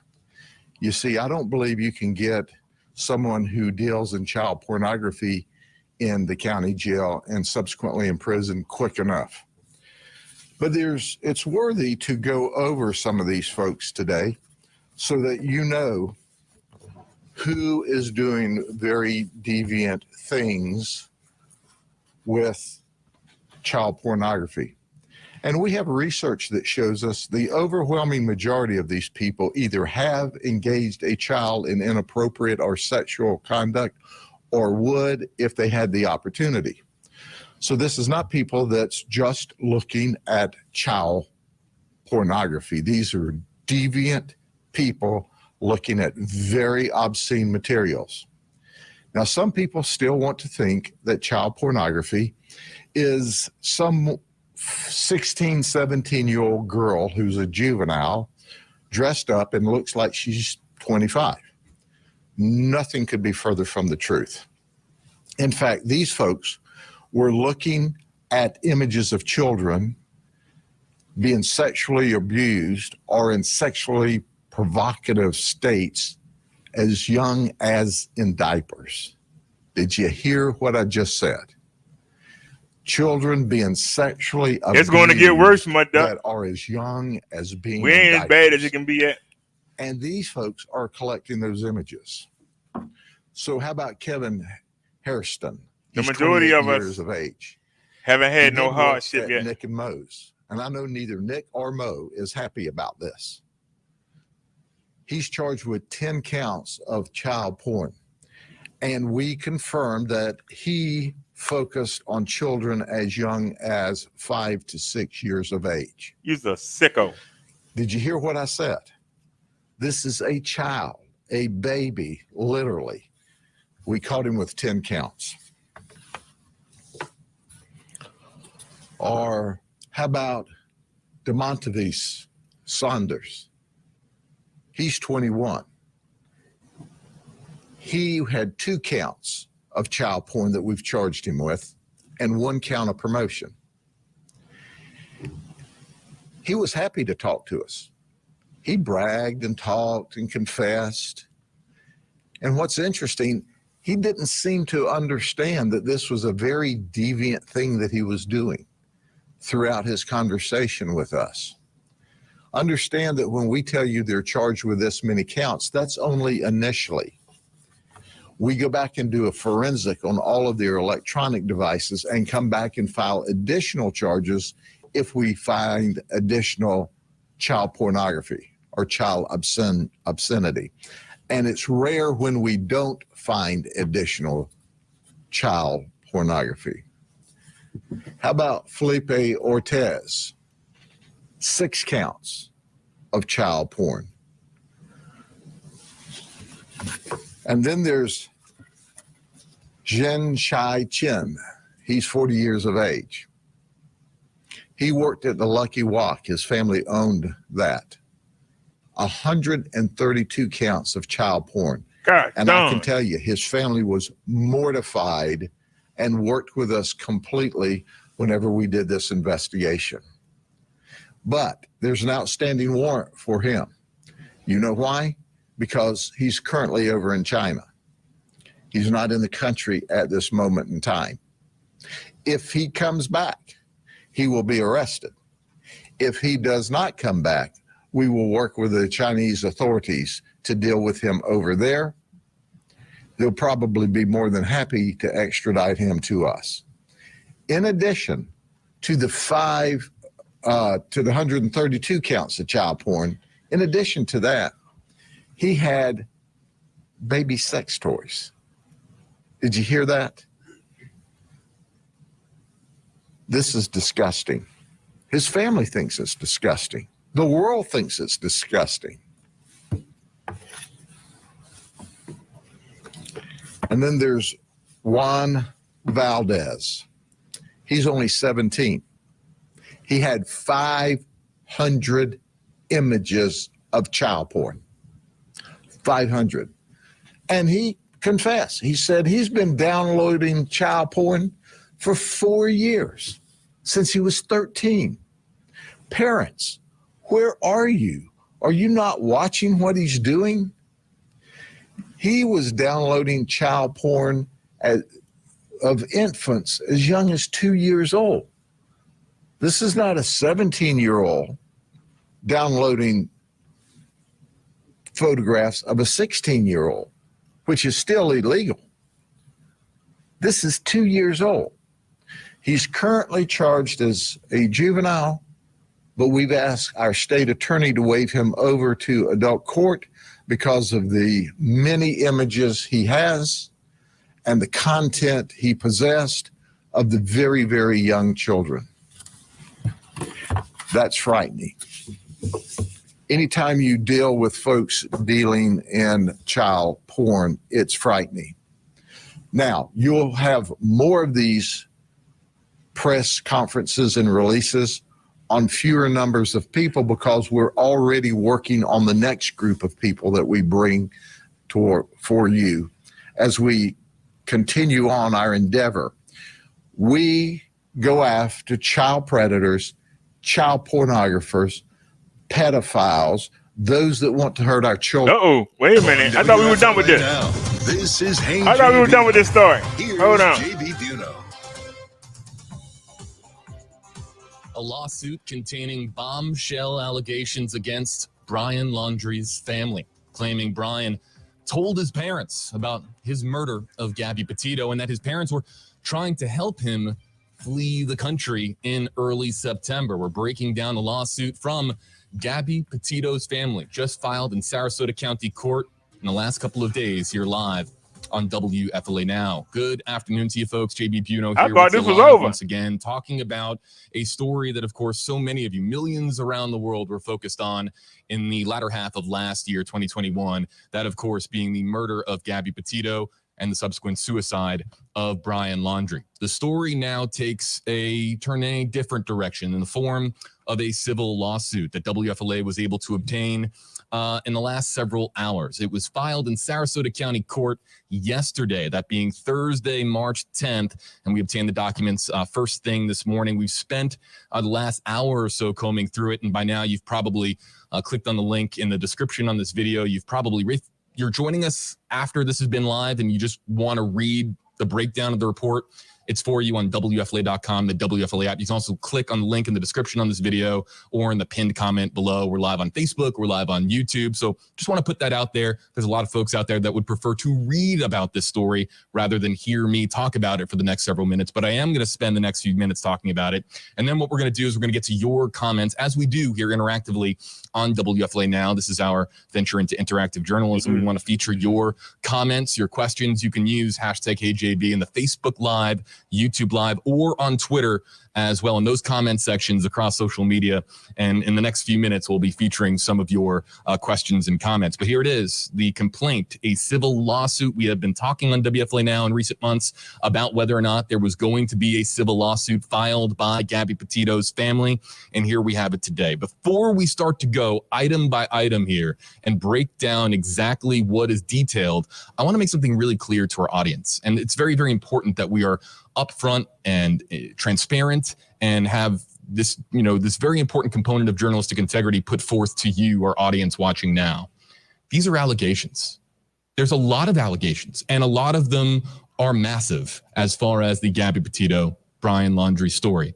However, they are simply allegations, and there is nothing in these documents that is outlined as evidence in this case. Now, while the allegations are going to make headlines and already are making headlines, including on WFLA.com, there is no backed up evidence at this time in these documents that have been filed in Sarasota County Court that points to this being fact. Now, we're going to go down through the list of these allegations, and it should be pointed out that this civil lawsuit is requesting a jury trial. So many of you who have been behind the Justice for Gabby movement have wanted there to be some semblance of a jury trial that would speak to at least something that resembles justice for Gabby Petito.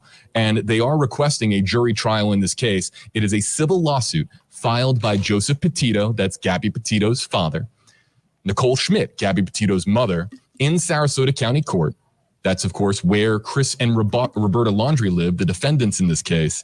And they are seeking monetary compensation for an amount seeking $100,000 or more in the argument in the complaint of negligence. And we'll go over exactly what that negligence is in the complaint. But again, you can click on the link in the description on this video if you'd like to read it for yourself.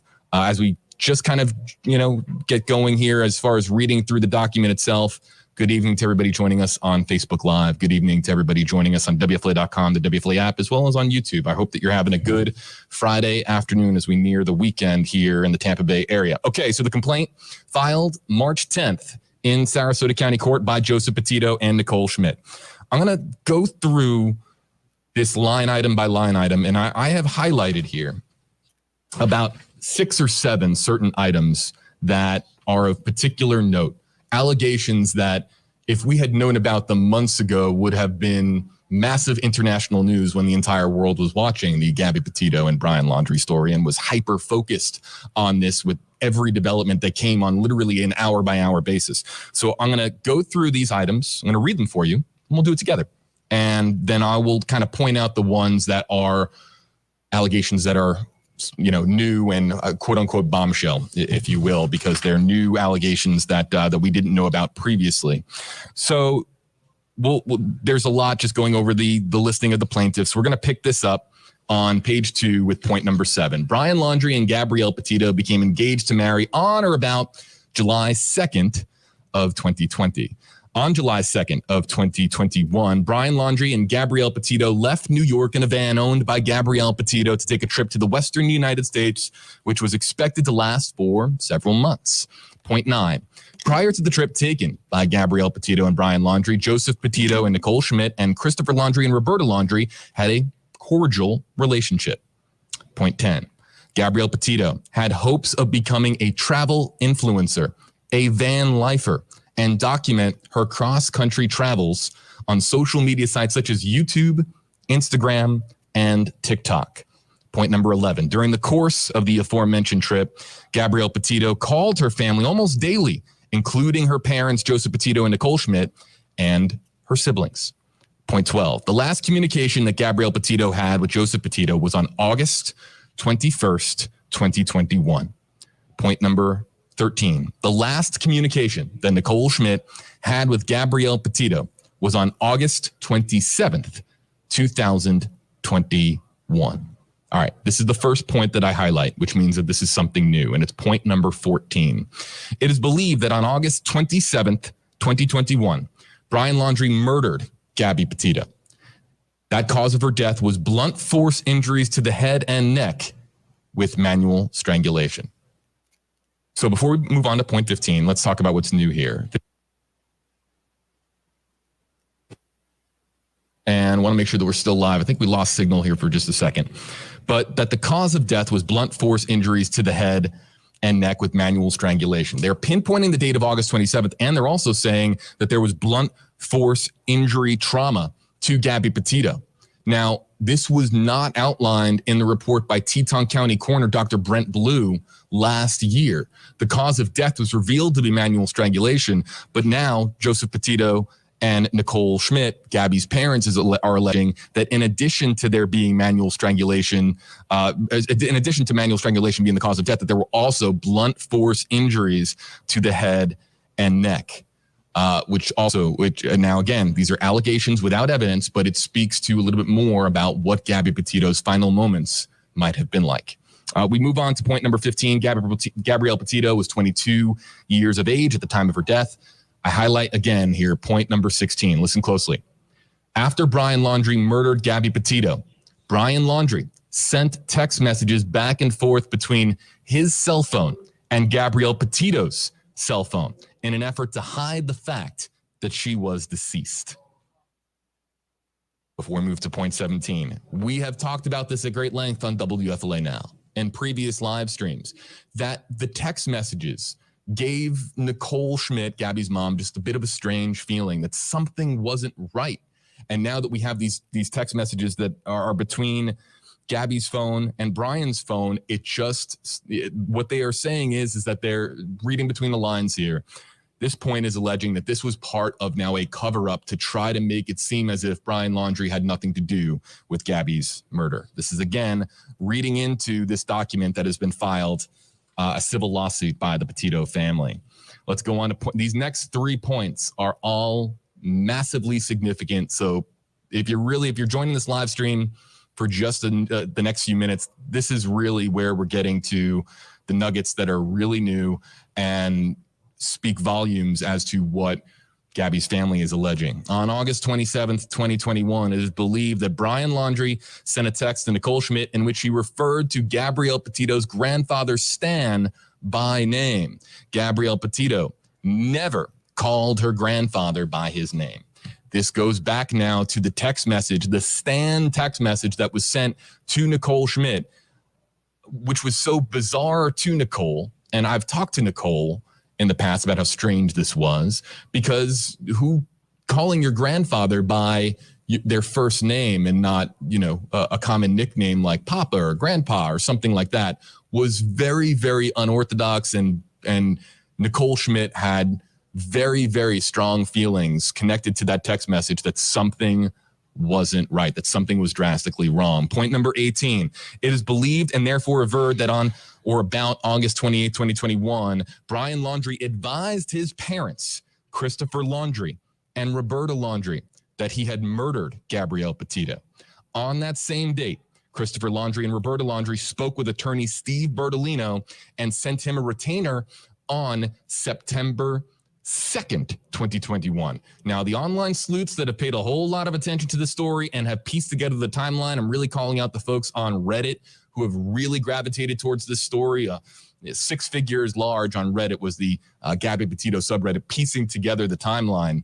And sending him a retainer on September 2nd is going to raise some eyebrows based on what some people have put back and forth on social media, specifically on Reddit. But let's just go over the big point here in point number 18. What they are alleging, Gabby Petito's family is alleging that the day after Brian murdered Gabby, that he informed his parents that he did murder Gabby. And this was the time when Brian was traveling home in the van to Florida, or approaching the time. It's in the time frame where he was making his trip in the van back to Florida. And that at that point, for that journey, it is being alleged that Christopher Laundrie and Roberta Laundrie spoke with attorney Steve Bertolino. This is the first time we're mentioning Bertolino by name. I want to make it very, very clear and very, very transparent to our entire audience. The first thing I did in receiving this document, as far as its publication on WFLA.com, was reach out to Steve Bertolino for comment. He offered no comment. Stephen Bertolino, Chris Laundrie, Roberta Laundrie, if you're watching this live stream right now, you have an open and fair channel here to speak and respond to these allegations. These are allegations without evidence. There's no evidence listed in this document. I can comb through it as many times as you guys would like, but there is no evidence within it. It's just allegations. So, to Mr. Bertolino, to Mr. and Mrs. Laundrie, if you would like your side of the story you putting me to sleep. You putting me to sleep. Absolutely have the opportunity to do so. Sir, you putting me to sleep. 24. You putting me to sleep. You putting me to sleep. God done. So the Gabby story ain't gonna go away. Both the kids are dead. Both of the kids are dead. Where's the closure?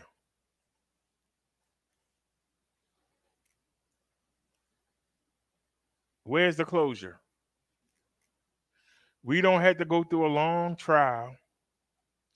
We don't have to have Brian sit on death row on our dime for 25 years, using appeal after appeal after appeal. The crocodiles, the lake, whatever, something got them for us. So we don't have to worry about people doing the no death penalty protesting and marching and all that. People acting like they got cheated. We got justice. That young man was out there on the run. I don't know if he got drowned. I don't know if the bears killed him. I really don't care. But he's not on this earth anymore. He's not going to murder any more young ladies. It's time to move on for closure. The parents of Gabby are going after the parents of Brian.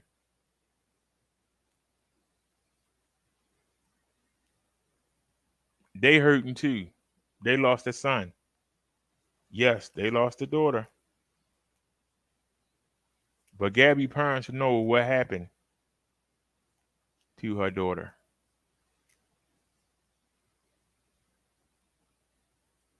Does anybody know what exactly happened to the son? I know they found him underwater. Was he attacked by bears while he was asleep, or was he attacked by alligators? What happened to him?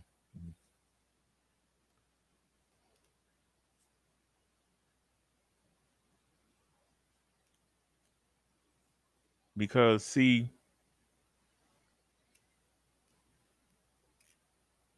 even if he had been caught, when Brian did what he did, he stopped 2 lives. He stopped Gabby's and he stopped his own. Now, if he had turned himself in, Brian's parents will be able to go to the jail and see him.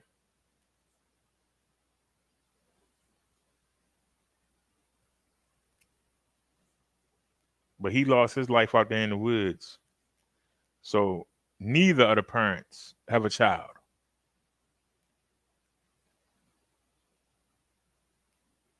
Neither of the parents have a child.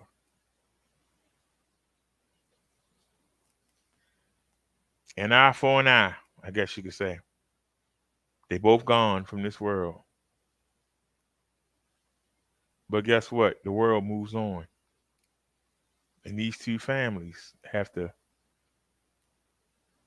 grieve and then move on.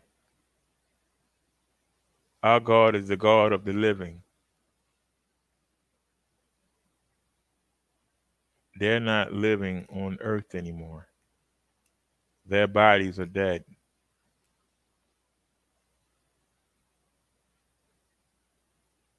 Their spirits are in Hades, either on the hell side or on the paradise side.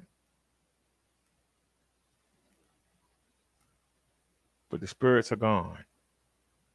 And they won't be brought back out until Judgment Day.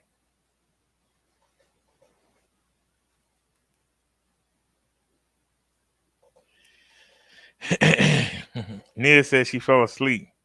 Well, we just looked at the update. Gabby and Brian back in the news. Apparently, Gabby parents are suing Brian parents, saying that they knew that he had killed her, didn't say anything. And they suing for $100,000 in damages, calling the parents negligent.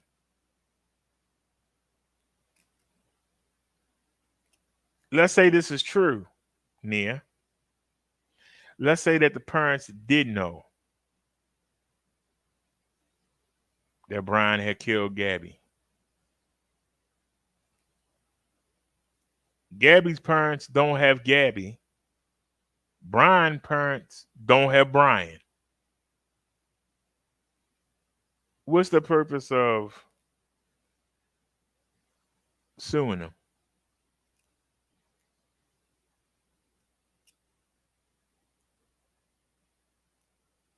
The parents didn't kill Gabby.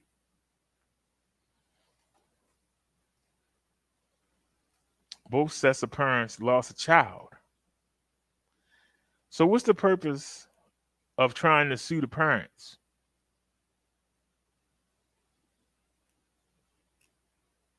They don't have their boy. They haven't gotten over.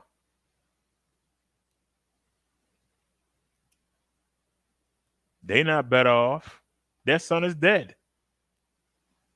At least if he'd turned himself in, they could have got him a good lawyer. They could have visited him at the jail, made sure he had his commissary, kept his spirits up until he got out, and maybe he could have came out and made something of himself. No, they both lost. Both families lost. So how does trying to bring a lawsuit to carry this on instead of grieving and moving on? This puts your life in a standstill because now you're still in it. But the person that killed your baby is dead too. You don't have to get at him. You don't have to go to court and testify at his appeals to make sure he stay in there. He's gone. Let him be gone. You'll never see your daughter again. They'll never see their son again. It's a wash. Justice was served. They ain't had to go through all them trials and run from the cameras and have people outside the houses. And all that get to go away. They get to return to their life. Both sets of parents lost because they lost a child.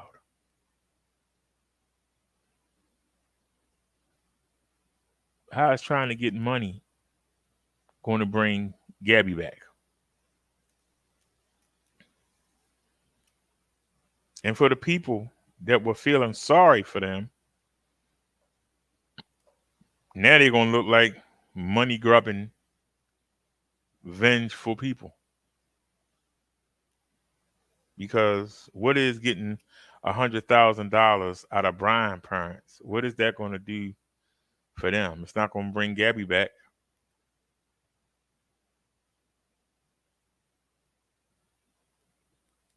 How does getting money out of them make you feel better about losing your daughter? I'm sure you rather have the daughter than the money.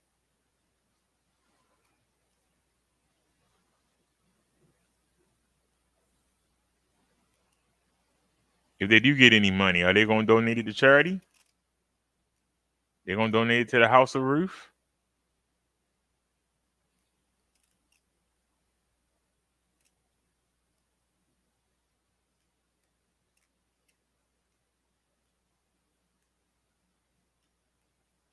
Well, let's see this person looking at. So heartbreaking to hear that widow there. Now, please help that family with that $50,000 reward that is now being offered. Now, in fact, officials say that this street is very dangerous because of the pandemic. And when it started, there have been double the number of traffic collisions. In fact, there was a crime in progress that we caught on camera as we were recording earlier. You see those folks over there, they were involved. Let's take a look at this. You see Hoover Street here. Officials say it's one of the most dangerous streets in all of Los Angeles. And now... Right.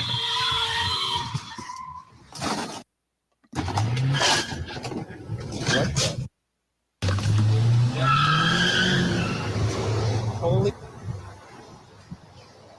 Yeah, just more evidence as to how scary it is here on Hoover Street. We did call 911. The police came out here to help those victims out there. Fortunately, they were not hurt, but very much in shock, but pretty terrifying. But when it comes to the Chavarria family, please help them out if you can. Reporting live here in South. Can we see that again? She'll say it's one of the most dangerous streets in all of Los Angeles. And now... Bam! I know it nothing.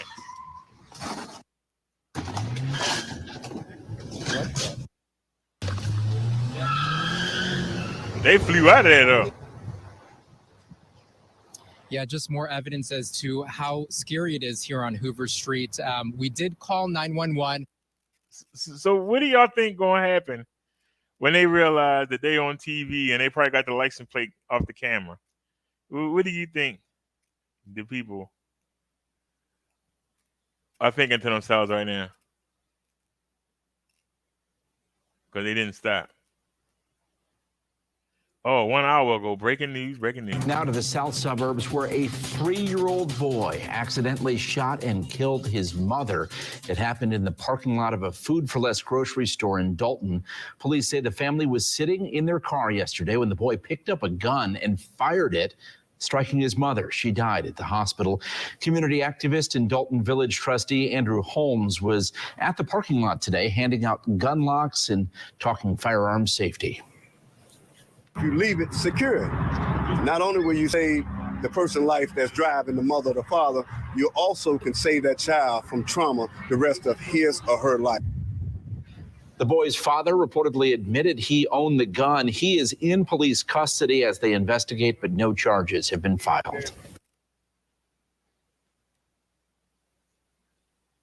3-year-old shot his mother in the head. 3-year-old. I didn't stutter. I said a 3-year-old. Friggin' 3-year-old.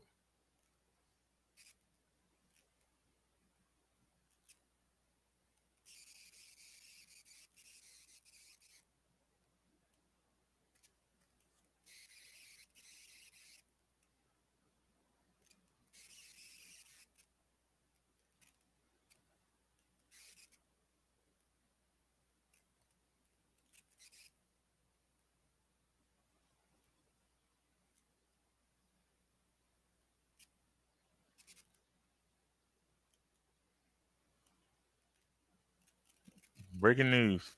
It is now 9:02. There is new information overnight. Action News gathered that new information about a shooting in Philadelphia's Germantown neighborhood. Police tell us a 17-year-old victim has died. And adding to this heartbreak, officers saying his 9-year-old half-brother is the one who shot and killed him. This all happened in the 300 block of East Ashmead Street. Investigators say yesterday afternoon, the two were playing video games when the 17-year-old started bullying and harassing the 9-year-old. Well, that's when police say that 17-year-old threatened the child with a BB gun. Investigators say somehow that 9-year-old child found a handgun and then shot his half-brother. That teenager later died at the hospital. This morning, police working to figure out who that gun belonged to and whether that 9-year-old will be charged.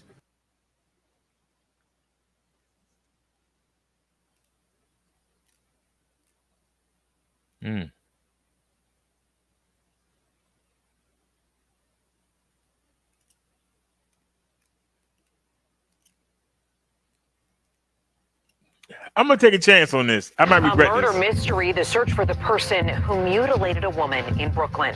Police tell us what appears to be a leg was found wrapped up in Cypress Hills on Jamaica Avenue near Vermont Street. Tonight, a 2-time convicted killer charged with murdering again.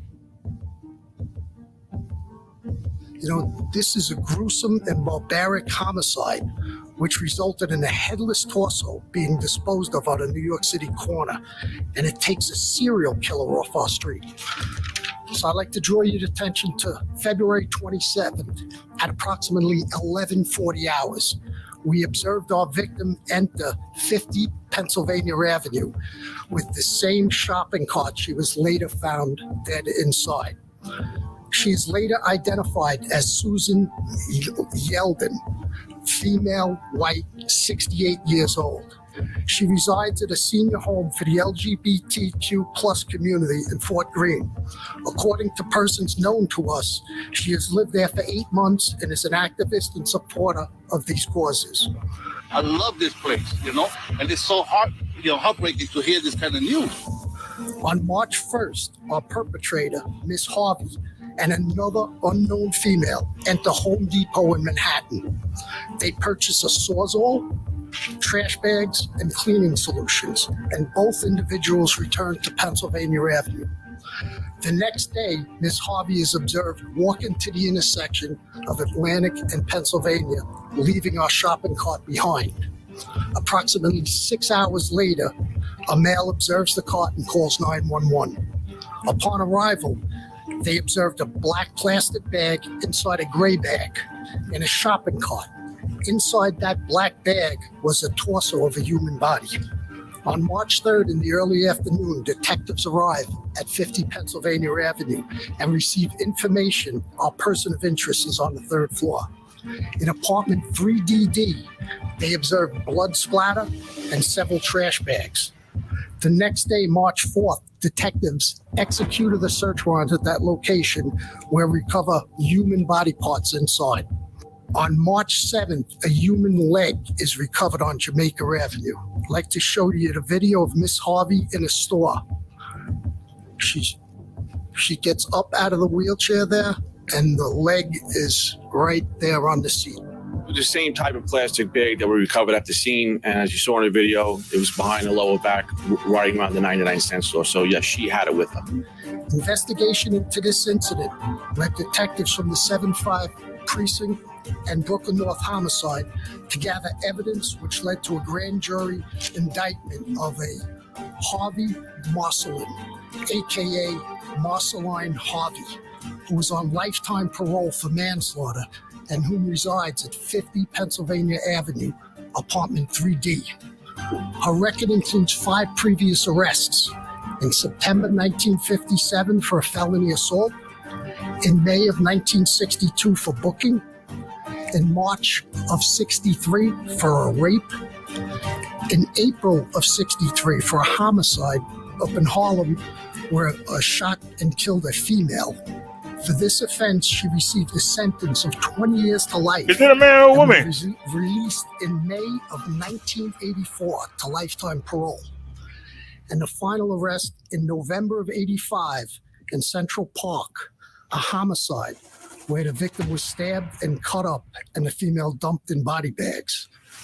I just want to draw your attention to our old Detective Bureau logs that we keep up in the Bureau. And if you look at the notes on the side, all the way over to the right, it says cut up to pieces. This is just the latest of a list of heinous offenses conducted over a period of a lifetime by Miss Harvey, and we can only hope that she can do no more. Well, y'all keep letting out. Obviously, she got problems. And they keep letting out. What you expect? It is now 9:02. I mean, seriously, they keep letting out. Lock her butt up. Oh, what's going on? 1 o'clock in the morning, y'all. Well, let's go ahead and squeeze these 2 videos in. With prices shooting up, some thieves now stealing gas, not just a few gallons, but in the hundreds in just a single setting. Our Bill Barajas live from a mom and pop gas station in Southwest Houston. They say they're now out of thousands of dollars because of this bill. Right, and with gas prices soaring, as you can see here just behind me, this family-owned gas station says they were targeted by thieves 4 days in a row. The gas station manager telling me cameras here at the gas station caught them using these underground storage tanks to steal over 1,000 gallons of diesel fuel. Surveillance cameras caught this van parking at the same location on multiple occasions. From the camera's angle, it looks to be harmless, but Jerry Thiel, the Fuquay Express store manager, says the van is actually just over the underground storage tanks. At first, we were like, oh, I wonder what he's doing there, because we didn't see anybody get out of the vehicle. But then we realized, oh, there's probably a trap door inside the vehicle, and he's pumping like that. Thiel says he began reviewing the store's cameras because his daily inventory checks just weren't adding up. Three consecutive days, and it was about 350 gallons of diesel per day. The stolen liquid gold costing Theo and his family about $5,000 to $6,000. He says the person responsible tried to come back a fourth day. This was this past Friday. The fourth day, I was actually in the office when he decided to show up, and as soon as I saw him drive over the tanks, I sprinted out of the office. Theo can be seen chasing the van down, the driver speeding off. He tells us he knows it was a dangerous decision, but wanted them to know he was on to them. We have bills to pay. We got employees that count us, that work for us and that are living, that need that money. And Theo tells us he believes the driver of that van may have had an accomplice and lookout. He has filed a police report with the Houston Police Department. We called them tonight to ask about this case, but we're unable to get any information. We're live in Southwest Houston. Bill Barajas, KPRC 2 News. Bill, thank you. Hey, it's only $4 a gallon. What happened when it go to 10? Seriously, what happens when it go to 10?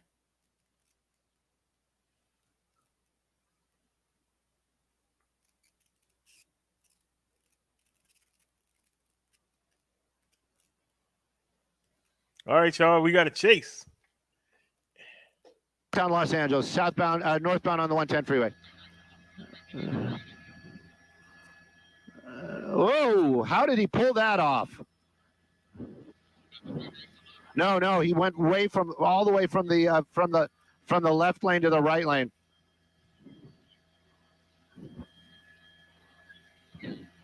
He's in the emergency lane, high speeds, northbound.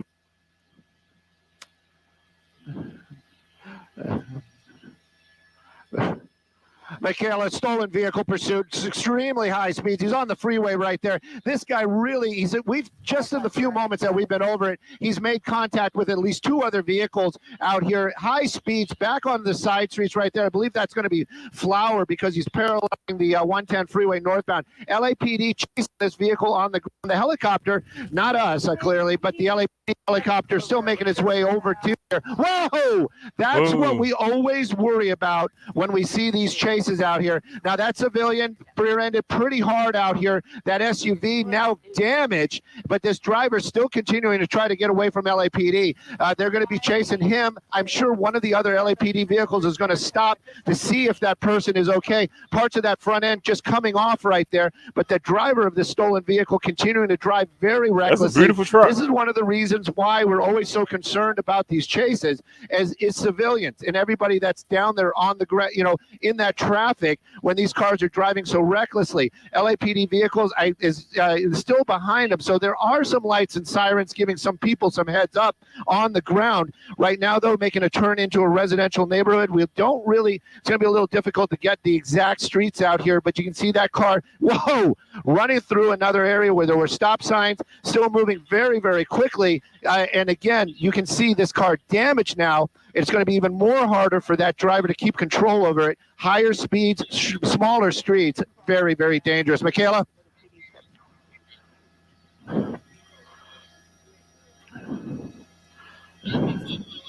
Whoa.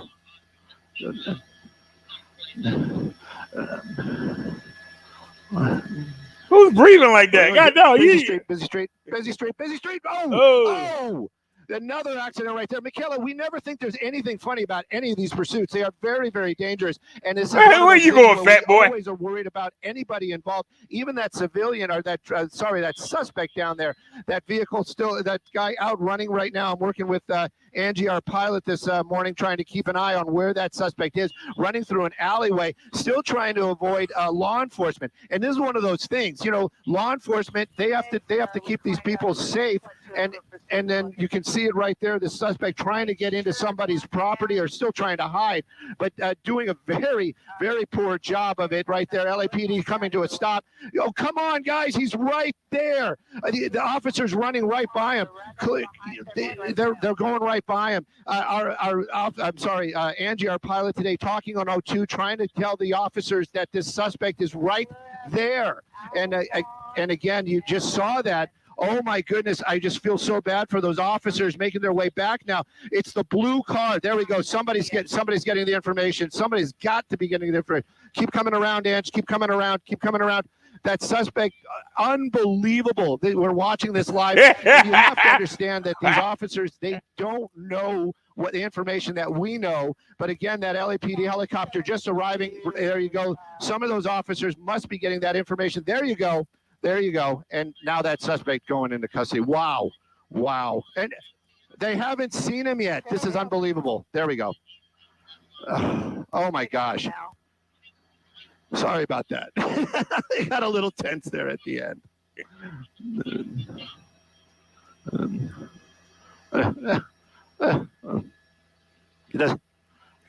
He made the police look stupid. I was like, clearly. Streets for you. I had Stu in here yelling.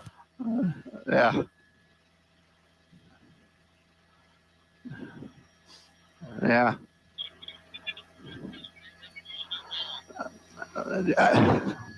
Oh, yeah, keep coming. It's right under me. Yeah, supposed to be a quiet Sunday, huh?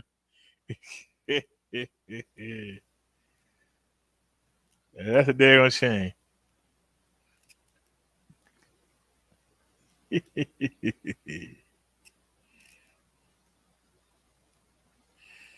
Alrighty, y'all. Let me let y'all go. Thanks for watching, y'all. I'm sorry. That was funny. Yeah, he made them cops look stupid. He made them look stupid. They ran pop twice. They was getting ready to get back in their cars and drive off. Alrighty, y'all have a great night. And I'll see y'all tomorrow. Oh, we're going for a bike ride, so be looking for me. And we're gonna get you some daylight footage. We really don't have nowhere to go. Well, I guess I could hit the market. I could go for a couple. I really don't. I could go for a couple things. I guess we can hit the market on the way back. We'll be going out for a ride tomorrow. And just to ride around and have some fun. And I might stop at the market, grab a couple things. But we still got I still got the pack of chicken that I bought from the market, and I still got the pack of chicken that I bought from the market, and I still got some veggies left, and I still got a little bit of I got enough to make one more thing of shrimp. I took the chicken out and got a thawing. I forgot to take it out. If it's cookable, I'll make that tonight. If not, I'll make the shrimp. But we got plenty of the elbow macaroni and I got the oats milk with the honey nut Cheerios. I wonder if that honey nut Cheerios is driving my sugar up too. But we'll see. But tomorrow we definitely going out riding. It's gonna be beautiful weather. I'm gonna be in red. I already got my shorts. They already ready to go. Shorts and t-shirt on wearing. I might wear the Ravens jacket. I don't know.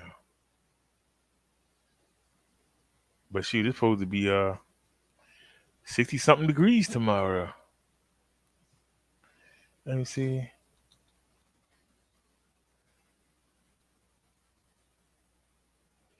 I mean, I'm doing the wrong thing. I'm messing up. Don't even do it. Don't even do it. Don't even do it. Go back to screen sharing. Okay, and we already got a screen open for that. I'm about to mess up. Now, come up here and hit Baltimore. See, it's right there. Baltimore weather.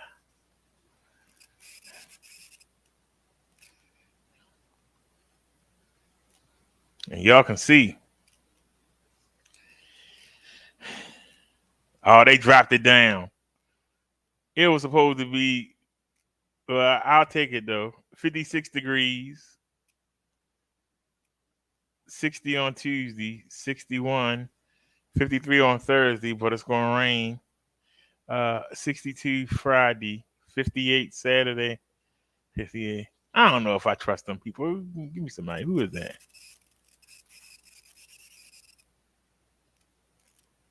Right now it's 32 degrees. Monday 61, Tuesday 68, Wednesday 68, Thursday 64, Friday 69, Saturday 67, Sunday 61, Monday 66, Tuesday 66, Wednesday. So we're gonna be in the 60s. Sunday the 27th. So where the 25th at? The 25th, it's gonna be showers. Of course, the day I gotta go see the doctors, it's gonna be showers. Yeah, you figured that. But it's still gonna be 62 degrees. But the day we gotta go see the doctors, of course, it's gonna be showers. Is there any way to see what it's gonna be daily? So the sunset is gonna be 7:23. Oh yeah, that's another thing. When does the sunset? When is the sunset tomorrow? Sunset is at 7:12 tomorrow. The sun ain't going down till 7 o'clock. So if we leave out of here like 3 something, I'm expecting a little $3 cord from Amazon tomorrow. So after that cord come, we going out. And we just gonna go out and ride around. I'm thinking about bringing a spare battery.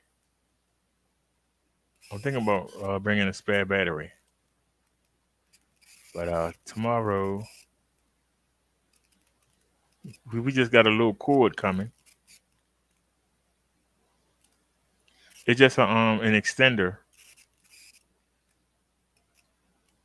It's an extender for that speaker that I got. The speaker right here. Cheap thing. Well, it was cheap. I mean, I don't even. But it works. It's cheap though. But I got a cord, so I can put it on. I don't know what it is, but the thing that I got the right side, the right front speaker, and the right left. I mean the right rear speaker isn't working that well. I don't know why. It's just not working that well. So what I'm gonna do is I'm gonna put this speaker to the right at the back of the room behind me to the right hand side. And that cord, the cord that's coming tomorrow is 19 feet. And this cord is just gonna be an extension so I can run it from, the I got a splitter on the subwoofer. Can we find it here? It's better to go on eBay. But y'all know that we bought the that we bought the speaker. When you go into the bedroom, to the far left, we got the speaker shelf. We got a speaker there, and then to the far right, it's a speaker there. But they not loud as they was with the other 5.1 that we had. But the 5.1 that we had couldn't decode the Dolby. It was just on stereo, right? So basically, it was stereo. But anyway, putting this speaker, I have it in the center of the room behind me, and then there's 2 speakers to the side. Only when we playing Dolby, only when we playing, like if I'm watching Netflix or I'm watching Amazon Prime, that's when the speakers jump. Any other time they quiet as a mouse. And so that's why I'm putting those speakers there.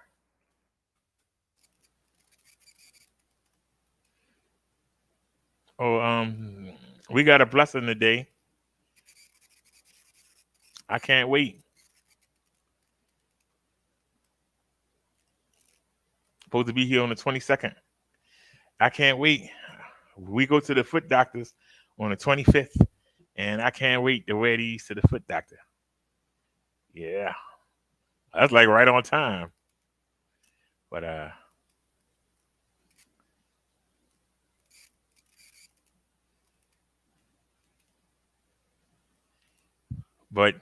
this is what I got.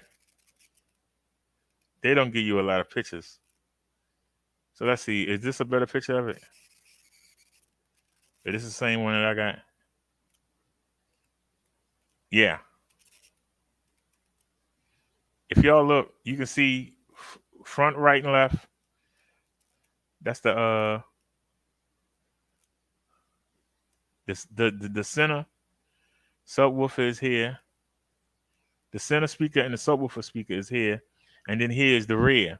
And what I did was I took a splitter, right? Because it's 3 jacks on the back of my on the subwoofer on my 5.1 surround system. It's 3 jacks back there, right?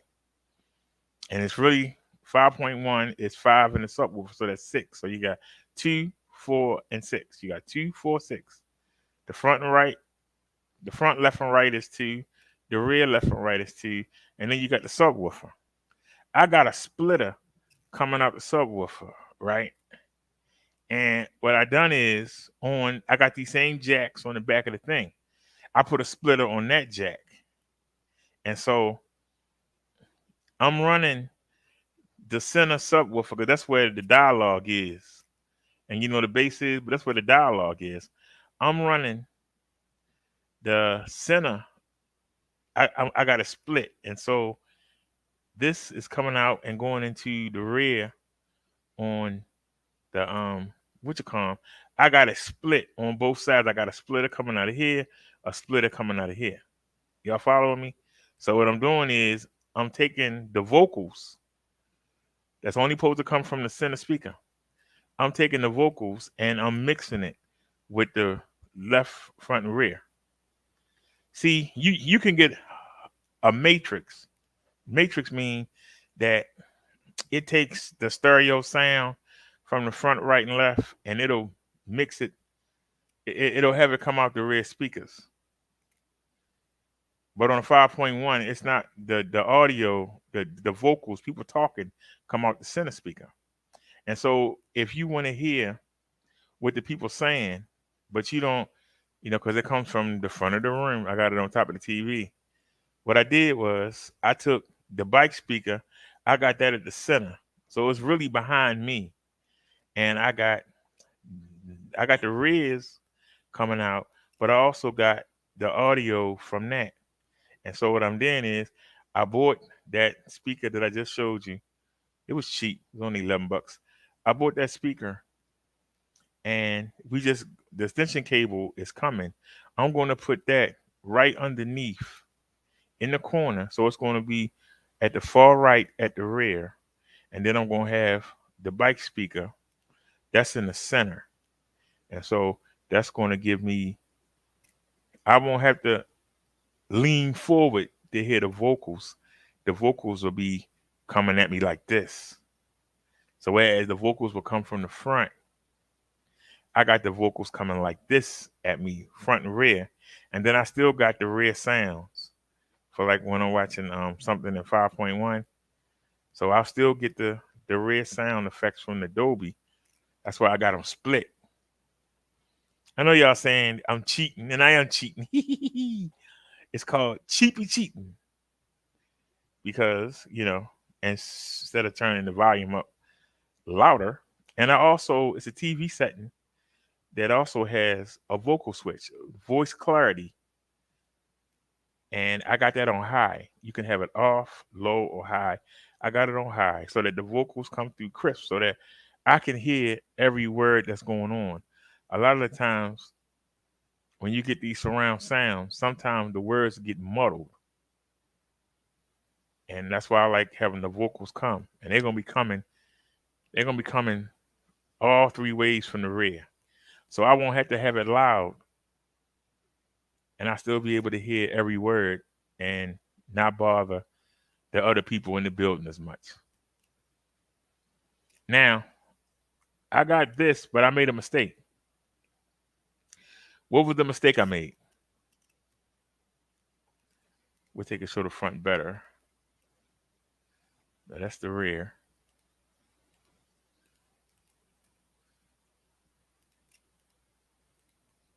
Here we go. Now, if you look here, for those of you still here, if you look here, you can see that it has, this is the optical cable right here. They give you two of them, right? You're going to use one at a time, though. But they give you two of them. Then they give you a coaxial cable, and they give you a headphone jack. Well, you definitely don't want to use the headphone jack. That's just stereo. But the problem is that the coaxial and the optical, this technology 15 years old. It's old. They both old. They old. Now, they can carry 5.1 sound, and they can carry Dolby Digital, but they can't carry Dolby Digital Plus. They can't carry Dolby True HD. They can carry the old DTS from like 10 years ago, but they can't decode DTS-X and the DTS-XD. They can't do that. You have to have HDMI. They only give you optical outputs. These don't have the bandwidth to carry those sounds. So what we're going to do, and I shouldn't, because I should just be happy with what I got. I shouldn't push my luck. But what I'm going to do next month is I'm going to get this. That's not it. Where'd that come from? It's not what I was looking for. Wait a minute. I think I'm watching the wrong thing.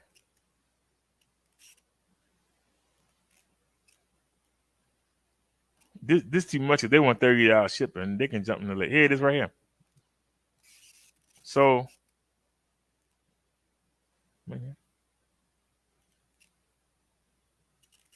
now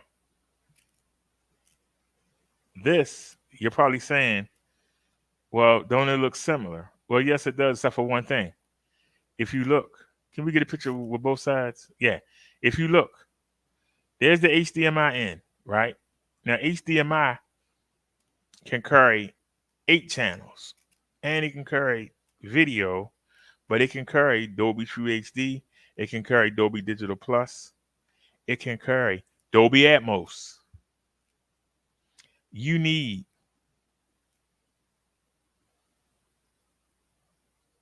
HDMI, and then you need a decoder. Now, here's the key here.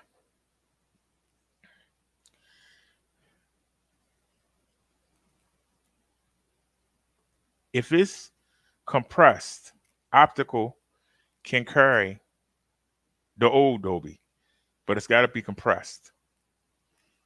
HDMI can carry everything. When you compress something, you lose sound. It's like if you was to get a WAV file, like if you was to get a CD from the store and you went online and you found that same song on that CD, you found it in an MP3 online. Let's say it was at 128, right? 128 bit. If you play the WAV file, it sounds 10 times better than the MP3 because the MP3 is compressed. The WAV file is like 35 to 40 megabit per song. You can do an MP3 at 128 at 1.9 or 2 megabit. Think about that. 40 versus 2. How is that? It's compressed. Any of y'all that ever listen to WMA, you know it can be squashed down to 96 hertz. 96. I remember the first time when I used to make CDs, I used to be able to get 300 and something songs on a CD.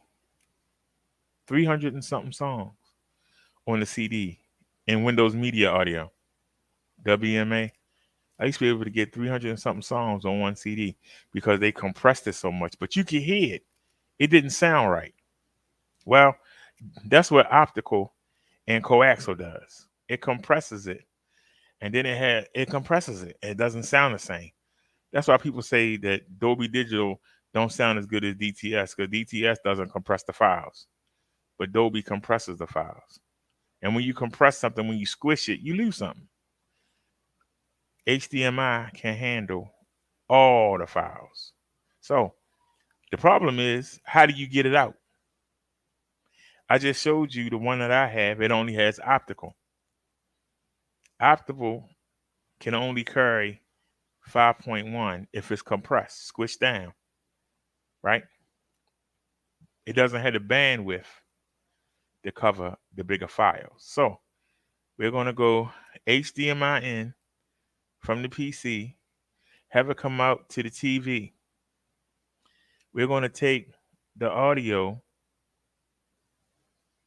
The audio is going to come here. I'm going to have to get connectors, meaning they're going to be RCA on this side, but I need the headphone jack to plug into the back of the TV. So I'm going to have to get connectors. And does it come with an HDMI cord? No, I'm going to have to buy an HDMI cord too. But if I want to get the real, this is what I'm going to have to do. If I want to get the real. Because see, you can see it. Like right here, front right and left, front right and front left. That's just stereo, right? But then you get your rear. These are your two rears. Your rear left and right. That's your center speaker. That's your subwoofer. And so what I'm going to be able to do is, instead of these two being on the same channel, I'm going to be able to separate them. So when I split it, I'm going to be able to separate it. And I'm going to have the center going to the two speakers that I added to the rear. I'm going to have the dialogue go back with the rears. So I'm going to be able to separate that from the subwoofer and have this go into the rears. So that's the plan. Like I said, I know I really can't afford it, but if I want to get the real sound, I got to spend it. I'm still on the fence about it, but I'm really thinking about it. HDMI carries everything. Optical can only carry compressed Dolby. That means it's got to be squished. And if it's going to be squished, it ain't going to sound good. Now, what I have, these are all the same things, except some have the 3 jacks at the back and some have the 6 out here. But they're basically the same thing. They are the same thing, basically. All these are the same. But like I said, they only do the digital. HDMI is digital too, but they only do the digital. That's the problem.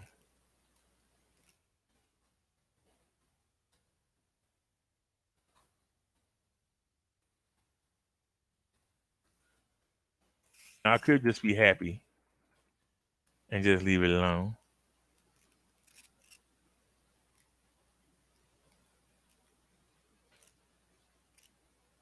Here we go right here. Optical supports multi-channel audio, which means you can send sound to all the speakers.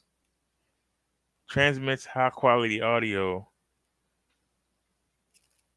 But over here, supports multi-channel audio, supports Dolby True HD, DTS HD Master Audio. Transmits video too, supports ARC and eARC. And we have ARC.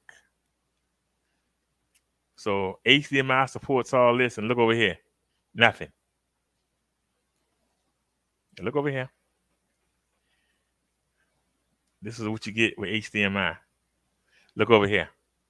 All you get is support multi-channel audio. That means supports multi-speakers if it's compressed. Look over here. Now, we have an ARC port on the TV. So we're going to be using that. So we're gonna be running from the computer to the TV. But anyway, I'm not gonna bore y'all with that. Y'all probably think I'm crazy. Because I should leave it alone, to be honest with you. I should leave it alone. But like I said, I got a pretty good sound, but you know, even though the TV sets is putting out Dolby Digital Plus, but optical can't handle it. And I got decoders on the PC, and that's sending out. But once again, the only thing connecting the speakers to anything is that skinny little cable that can't carry all the audio. So even though I have a decoder on the PC that's supposed to be able to decode True HD and Dolby Atmos and DTR, it's supposed to be able to encode it, but it's sending it through the HDMI to the TV, and so I can listen to the PC without connecting anything other than the HDMI cord, which goes to the back of the TV. So I don't have anything coming from the PC to the speaker system. It comes through the TV, but it's coming out the TV through that little optical cord, and it can't carry everything. So the TV is going to have to downgrade it to the old Dolby, and then send it to the decoder, and then the decoder decodes it and sends the audio to the right channels. But if I get the HDMI and it comes in through the HDMI and it doesn't leave to go to the TV, it comes right out. I'm going to get the raw sound, and it's going to come right out and go into the speakers. Whereas the TV is not going to downgrade it so that it can fit in the optical cord. I'm going to get the raw sound. To get the Dolby Atmos, the True HD, the DTS Master, you can't compress it. It's not enough space on that little wire to carry all that. So the TV is going to downgrade it to either just plain stereo, just your left and right. And then the decoder is going to have to move that left and right and try to figure out what channel to send it to, or it's going to break it down into the old Dolby. So that's the reason. Y'all would say, hey, what's the difference? It is a difference. I can tell you right now, because when I'm watching, I can tell you right now, I was watching Project Runway tonight, and I was watching it on IMB TV, and it's in stereo. Now, Hell's Kitchen is in 7.1, but it's not 7.1 Dolby. But it's in 7.1. That's what it says on the thing, and it sounds okay. But when I'm watching The Flash, you hear the difference. When I'm watching Underground Railroad, you hear the difference. You know what I'm saying? When I'm watching the new Project Runway, it's called Making the Cut. That's in Dolby Digital Plus. I hear the difference. When I'm watching them, I hear the difference. So it is a difference. But it'd be more of a difference once I get that HDMI. Because the raw video that's coming out through the HDMI cord, it's going to come straight out to the speakers. It's not going to go to the TV. Because right now, the information is coming. If I'm watching the PC, it's coming through that HDMI cable, right? And then it's coming out the TV through the optical cord. And it has to be recoded by the TV. The TV has to recode it. And sometimes it might just put it on left and right. And that's not what we want, because they don't need to having 5 speakers opposed to be 5 discrete sounds and they all play the same sound. I don't want that.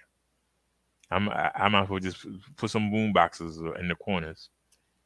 I get more volume.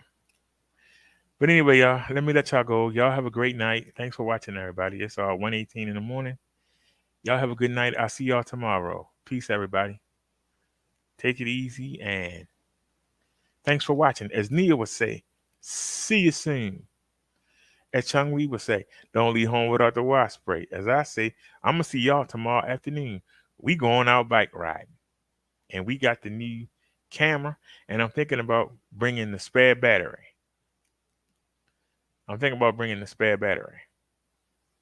And we can get our ride on. I'm thinking about trying to think of where I want to go.